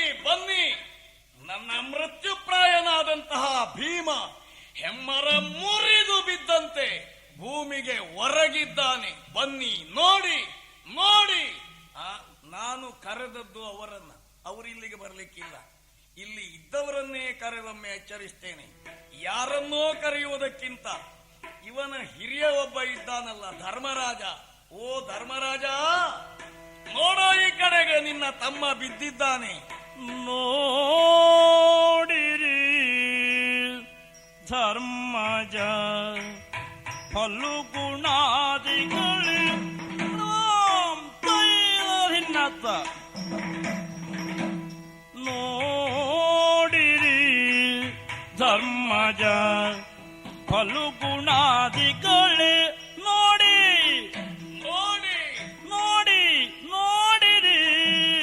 ಧರ್ಮಜ ಫಲುಗುಣಾದಿಗಳೇ. ರೂಢಿಯೋಳ್ ಅನಿಲಜ ಬಿದ್ದ ಚಂದಗಳ. ರೂಢಿಯೋಳ್ ಅನಿಲಜ ಬಿದ್ದ ಚಂದಗಳ. ಭೀಮ ಬಿದ್ದ ಚಂದಗಳ. ತನ್ನ ಮಾನಿನಿಗಿತ್ತ ಮುನ್ನಿನ ಭಾಷೆ ವ್ಯರ್ಥ. ತನ್ನ ಮಾನಿನಿಗಿತ್ತ ಮುನ್ನಿನ ಭಾಷೆ ವ್ಯರ್ಥ. ಕನ್ನಡಿ ಗಂಡಾಯ್ತು ಇನ್ನು ತಾಳುವಳೆಂದು. ಕನ್ನಡಿ ಗಂಡಾಯ್ತು ಇನ್ನು ತಾಳುವಳೆಂದು. ಇನ್ನು ತಾಳುವಳೆಂದು. ನೋಡಿರಿ ಧರ್ಮಜ, ನೋಡಿರಿ ಧರ್ಮಜ ಫಲುಗುಣಾದಿಗಳೇ. ಧರ್ಮರಾಜ, ಉದ್ದೇಶಪಟ್ಟು ಭೀಮ ಬಿದ್ದದ್ದನ್ನ ನೋಡು ಅಂತ ಹೇಳ್ತೇನೆ. ಕಾರಣ ಏನು? ಕಾರಣ ಬಲವಾದದ್ದೇ ಇದೆ. ಈತ ಈ ಮೊದಲು ತನ್ನ ಮಡದಿಯಾದ ಪಾಂಚಾಲೆಗೆ ಭಾಷೆಯನ್ನು ಕೊಟ್ಟಿದ್ದ. ದುರ್ಯೋಧನನ ತೊಡೆಯನ್ನ ಮುರಿಯುತ್ತೇನೆಂದು ಆಡಿದ ಭಾಷೆ ಹಾಗೆ ಉಳಿಯಿತು. ಈಗ ಮಾತ್ರ ಹೆಮ್ಮರ ಬಿರುಗಾಳಿಗೆ ಸಿಕ್ಕಿ ಮುರಿದು ಬಿದ್ದಂತೆ ಈ ಕುರುಕ್ಷೇತ್ರದ ಭೂಮಿಯಲ್ಲಿ ಹೊರಗಿದ್ದಾನೆ. ನೋಡಿ ಆ ತನ್ನ ಮಡದಿಗೆ ಕೊಟ್ಟ ಮಾತು ಕೇವಲ ಕನಸಿನ ಗಂಟಾಯಿತು, ಕನ್ನಡಿಯ ಗಂಟನಂತಾಯಿತು. ಧರ್ಮರಾಜ, ಓ ಅರ್ಜುನ, ನಕುಲ ಸಹದೇವರೇ, ಬನ್ನಿ ನೋಡಿ ನಿಮ್ಮ ಅಣ್ಣ ಬಿದ್ದ ಈ ಹೀನ ಸ್ಥಿತಿಯನ್ನ. ಏನಾದ್ರೂ ನನ್ನ ಮೇಲೆ ಪ್ರತೀಕಾರ ಮಾಡುವ ಇಷ್ಟ ಇದ್ದರೆ, ಆ ಕ್ಷತ್ರಿಯರ ಕೆಚ್ಚು ನಿಮ್ಮಲ್ಲಿ ಇದ್ದರೆ ಬಂದು ಹೋರಾಡಿ ಪ್ರತೀಕಾರವನ್ನ ಮಾಡಿಕೊಳ್ಳಿ. ಬನ್ನಿ ಬನ್ನಿ. ಥತ್, ಇವರಲ್ಲಿ ಕರೆದು ಮಾತಾಡಿ ಪ್ರಯೋಜನ ಇಲ್ಲ. ಇವರೆಲ್ಲರನ್ನು ಕುಣಿಸುವ ಒಬ್ಬ ವ್ಯಕ್ತಿ ಇದ್ದಾನೆ, ಅವನ ಸೂತ್ರ ಇವರು ಕುಣಿತಾರೆ ಬೊಂಬೆಗಳ ಹಾಗೆ. ಓ ಕೃಷ್ಣ, ಕಪಟ ನಾಟಕ ರಂಗ ಗುಪಿತ ಏನೋ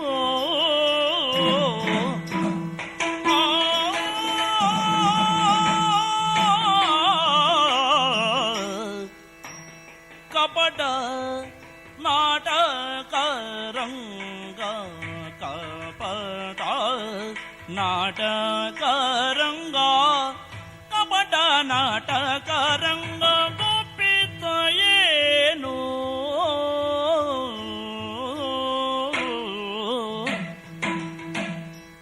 ಗುಪಿತ ಏನು ಏನು ಗುಪಿತ ಏನೋ ನಿನ್ನಂಗ ಕಪಟ ನಾಟಕ ರಂಗ ಗುಪಿತ ಏನೋ ನಿನ್ನಂಗ ಏನೋ ಏನೋ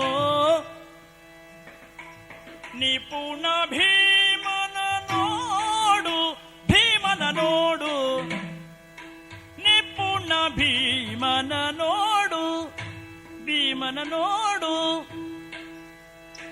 ಚಪಳ ತುದಿ ಮಾತಾಡು ಮಾತಾಡು ಮಾತಾಡು ನಿಪುಣ ಭೀಮನ ನೋಡು ಚಪಳ ತುದಿ ಮಾತಾಡು ಭೀಮನ ನೋಡು ಮಾತಾಡು ಭೀಮನ ನೋಡು ಚಪಳತ್ವದಲ್ಲಿ ಮಾತಾಡು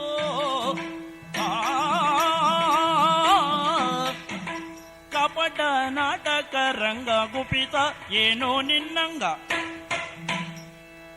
ಕಪಟ ನಾಟಕ ರಂಗ ಗುಪಿತ ಏನೋ ನಿನ್ನಂಗ ಗುಪಿತ ಏನೋ ನಿನ್ನಂಗ ನಿಪುಣ ಭೀಮನ ನೋಡು ನಿಪುಣ ಭೀಮನ ನೋಡು ಚಪಳ ತೋದಿ ಮಾತಾಡು ನಿಪುಣ ಭೀಮನ ನೋಡು ಚಪಳ ತೋದಲಿ ಮಾತಾಡು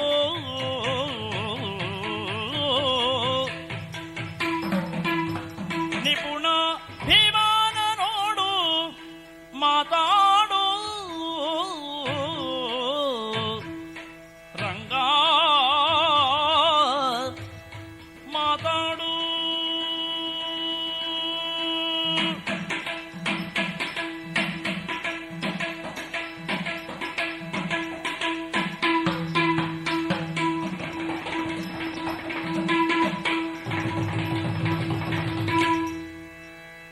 ಕಪಟ ನಾಟಕ ರಂಗ ಗುಪಿತವೇನು ನನ್ನಂಗೆ ನಿಪುಣ ಭೀಮನ ನೋಡು ಚಪಳತ್ವದಲ್ಲಿ ಮಾತಾಡು ನಿಪುಣ ಭೀಮನ ನೋಡು ಚಪಳತ್ವದಲ್ಲಿ ಮಾತಾಡು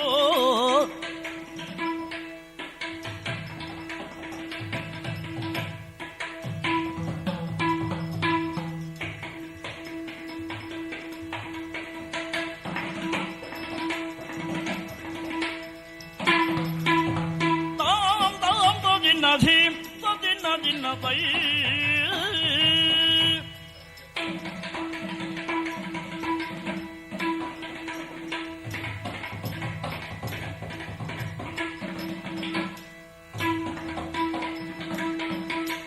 ತದೊಂದದಿ ಗುದಕ ದಯ್ಯ ದಯ್ಯನ ತದೊಂದದಿ ಗುದಾಧೀಂ ತದೊಂದದಿ ಗುದಕ ದಯ್ಯ ದಯ್ಯನ ತದೊಂದದಿ ಗುದಾಧೀಂ ತದೊಂದದಿ ಗುದಕ ದಯ್ಯ ದಯ್ಯನ ತದೊಂದದಿ ಗುದಾಧೀಂ ತಾದೈದ ತಾಧೀಂ ತಾದೈದ ತಾಧೀಂ ದಗನಧೀಂ ತಾದೈದ ನಧೀಂ ತಾದೀಂ ದಗನಧೀಂ ತಾದೈದ ನಧೀಂ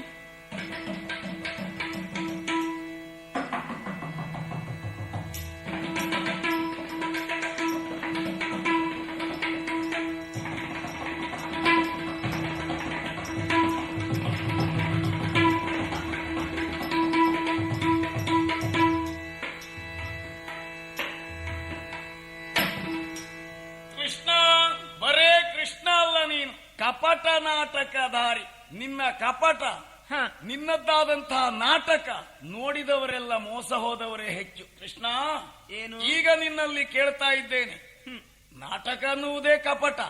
ಸದ್ಯ ಈಗ ನೀನು ಕಪಟ ನಾಟಕಧಾರಿಯೂ ಹೌದು, ಸೂತ್ರಧಾರಿಯೂ ಹೌದು. ಸದ್ಯ ಇಲ್ಲಿ ಏನಾಗಿದೆ ಅವಸ್ಥೆ, ಭೀಮ ಇಲ್ಲಿ ನನ್ನೊಡನೆ ಯುದ್ಧದಲ್ಲಿ ಕೈ ಸೋತು ಹೊರಗಿದ್ದಾನೆ. ನಿಜ. ಇಂತಹ ಸ್ಥಿತಿಯಲ್ಲಿ ನೀನು ಯಾವ ಅನಿಸಿಕೆಗೂ ಒಳಗಾಗದೆ ಸುಮ್ಮನೆ ನಿಂತುಕೊಂಡಿದ್ದೀಯಲ್ಲ. ನಿನ್ನ ಪಕ್ಷದಲ್ಲಿ ಇರಬೇಕಾದಂತಹ ಮುಖ್ಯ ವ್ಯಕ್ತಿ ಅಂದ್ರೆ ಭೀಮ. ಧರ್ಮರಾಜ, ಅರ್ಜುನ ಹಾಗೂ ನಕುಲ ಸಹದೇವರೆಲ್ಲ ಆಶ್ಚರ್ಯಚಕಿತರಾಗಿದ್ದಾರೆ. ಅವರಿಗೆಲ್ಲ ಧೈರ್ಯವನ್ನ ಹೇಳಿ ಮುಂದೆ ಮಾಡಬೇಕಾದಂತಹ ಕಾರ್ಯದ ಕುರಿತು ಯೋಚಿಸುವುದನ್ನ ಬಿಟ್ಟು ಸುಮ್ಮನೆ ನಿಂತಿಯಲ್ಲ. ಇನ್ನೇನು ಮಾಡ್ತಿ? ಕೊಟ್ಟ ಮಾತಿನಂತೆ ಪಾಂಡವರನ್ನು ಉಳಿಸಿಕೊಳ್ತೀಯೋ ಅಥವಾ ಇಂದು ಅಳಿಸುವುದಕ್ಕೆ ಮುಂದಾಗ್ತೀಯೋ ನೋಡ್ತೇನಂತೆ. ಇಂದಿರೇಶ ಮುಕುಂದಲಾಲಿಸು, ಏನಯ್ಯ? ಈ ವಾಯುಸುತನು ಸಿರಿಂದು ಪಸರಿಸುವಂದ ತೋರಿಸು. ಮಾಧವ, ಧರ್ಮರಾಜ, ಇಂದಿರೇಶ ಮುಕುಂದಲಾಲಿಸು, ಈ ವಾಯುಸುತನು ಸಿರಿಂದು ಪಸರಿಸುವಂದ ತೋರಿಸು. ಮಂದರಾದರ ಸುಂದರಾನನ ನಂದ ಕಂದಸ ನಂದನಾದಿ, ಮುನೀಂದ್ರವನದ ಸುರೇಂದ್ರ ವಂದ್ಯ ಖಗೇಂದ್ರ ವಾಹನ ಸಿಂಧು ಶಯನ. ಇಂದಿರೇಶ ಮುಕುಂದಲಾಲಿಸು, ಈ ವಾಯುಸುತನು ಸಿರಿಂದು ಪಸರಿಸುವಂದ ತೋರಿಸು. ಓ ಗೋವಿಂದ, ಮಾಧವ, ಮಧುಸೂದನ. ಧರ್ಮರಾಜ, ಒಂದೆಡೆ ಭೀಮಸೇನ ಮೂರ್ಛೆ ಹೋಗಿದ್ದಾನೆ. ಹೌದು. ಈ ಕಡೆಯಿಂದ ಕೌರವ ಕುಡಿದು ಅಟ್ಟಹಾಸ. ಕುಪ್ಪಳಿಸುತ್ತಿದ್ದಾನೆ. ಅಷ್ಟಕ್ಕೆ ನೀನು ಭೀತನಾದೆಯ? ಅಲ್ಲದೆ ಇನ್ನೇನು? ಧೈರ್ಯಸ್ಥನಾಗು. ಆರಿ ಹೋಗುವ ದೀಪಕ್ಕೆ ಪ್ರಕಾಶ ಹೆಚ್ಚಿಗೆ ಅಂತೆ. ಓ. ಭೂಮಿಯ ಋಣ ತೀರಿದೆ ಈ ಕೌರವನಿಗೆ.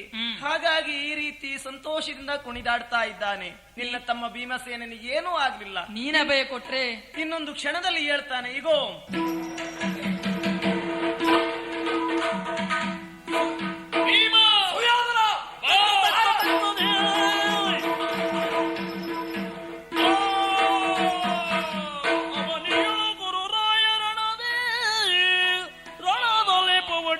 ಕಾಣುತ್ತ ಮಾರುತಿ ಸವಡೆಗದಿನ ಬಳಿಕ ಝೇಂಕಿಸುತ್ತ ನುಡಿದ.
ಯಾರಿಲ್ಲದೆ ಪಾಪ, ಯಾರಿಲ್ಲದೆ ಪಾಪ, ಯಾರಿಲ್ಲ ಯಾರಿಲ್ಲದೆ ಪಾಪ.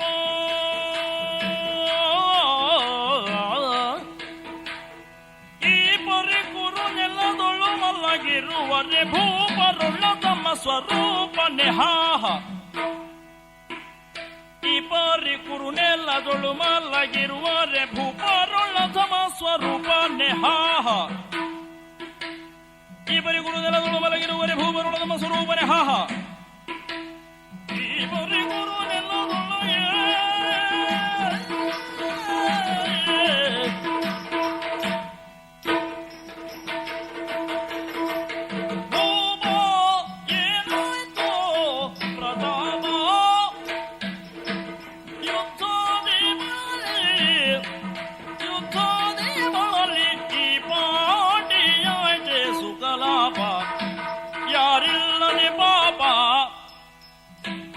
ಮರಿಕೂರು ನೆಲದೊಳ್ಳು ಮಲ್ಲಗಿರುವರೆ ಭೂಪರಳ ತಮ ಸ್ವರೂಪನೆ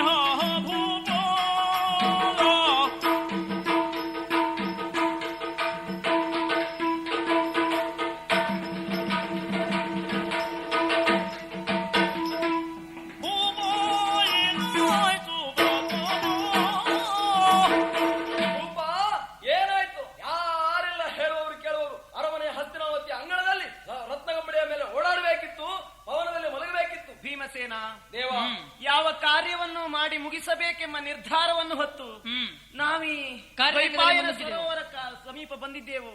ಆ ಕಾರ್ಯವನ್ನು ಮಾಡಿ ಮುಗಿಸಿದಂತಾಯ್ತಲ್ಲ. ನಿನ್ನ ಅನುಗ್ರಹದಿಂದ ಕೌರವ ಒಂದೆಡೆಯಲ್ಲಿ ಬಿದ್ದಿದ್ದಾನೆ. ಆದರೆ ನಾವಿನ್ನು ಮಾಡಬೇಕಾದದ್ದು ಆ ವಿಷಯದಲ್ಲಿ ಸ್ವಲ್ಪ ಯೋಚಿಸಬೇಕಾಗಿದೆ. ಇಂದೀಗ ನಾವು ಶಿಬಿರವನ್ನೇ ಸೇರಿಕೊಳ್ಳುವುದಲ್ಲ, ನಾನು ಹೇಳಿದಂತೆ ಕೇಳಬೇಕು. ನನ್ನ ಜೊತೆಯಲ್ಲಿಯೇ ಬನ್ನಿ, ಓಘವತಿ ತೀರವನ್ನು ನಾವು ಸೇರಿಕೊಳ್ಳುವ. ಹೋಗೋಣ. ಹೀಗೆ ದಯಮಾಡಿಸಿ.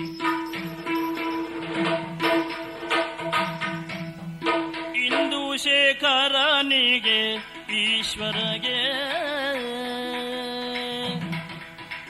ಇಂದಿರೆಯ ರಸನ ಮಿತ್ರನಿಗೆ ಇಂದ್ರಾದಿ ವಂದ್ಯಗೆ ಪುರಹರಗೆ ಇಂದು ವಿಭವ ವಸುವಿನ ಸಂಕಾಶಗೆ ಮಂಗಲೌ ಜಯ ಶುಭ ಮಂಗಲೌ ಅಂಬುಜ ಭವನುತ ಪರಶಿವಗೆ ಅಂಬುಜ ನೇತ್ರಗೆ ಅಂಬಿಕೆಗೆ ಅಂಬರಮಣಿ ಭಂಜನ ಸಂಕಾಶಗೆ ಅಂಬುಧರನ ಸತಿ ಶಂಕರಿಗೆ ಮಂಗಲೌ ಜಯ ಜಯ ಮಂಗಲೌ ಮಂಗಲೌ ಜಯ ಶುಭ ಮಂಗಲೌ ಕರದೊಳು ಪರಶು ಪಾಶಾಂಕುಶಧರನಿಗೆ ಹರುಷದಿ ಭಕ್ತರ ಪೊರೆವಗೆ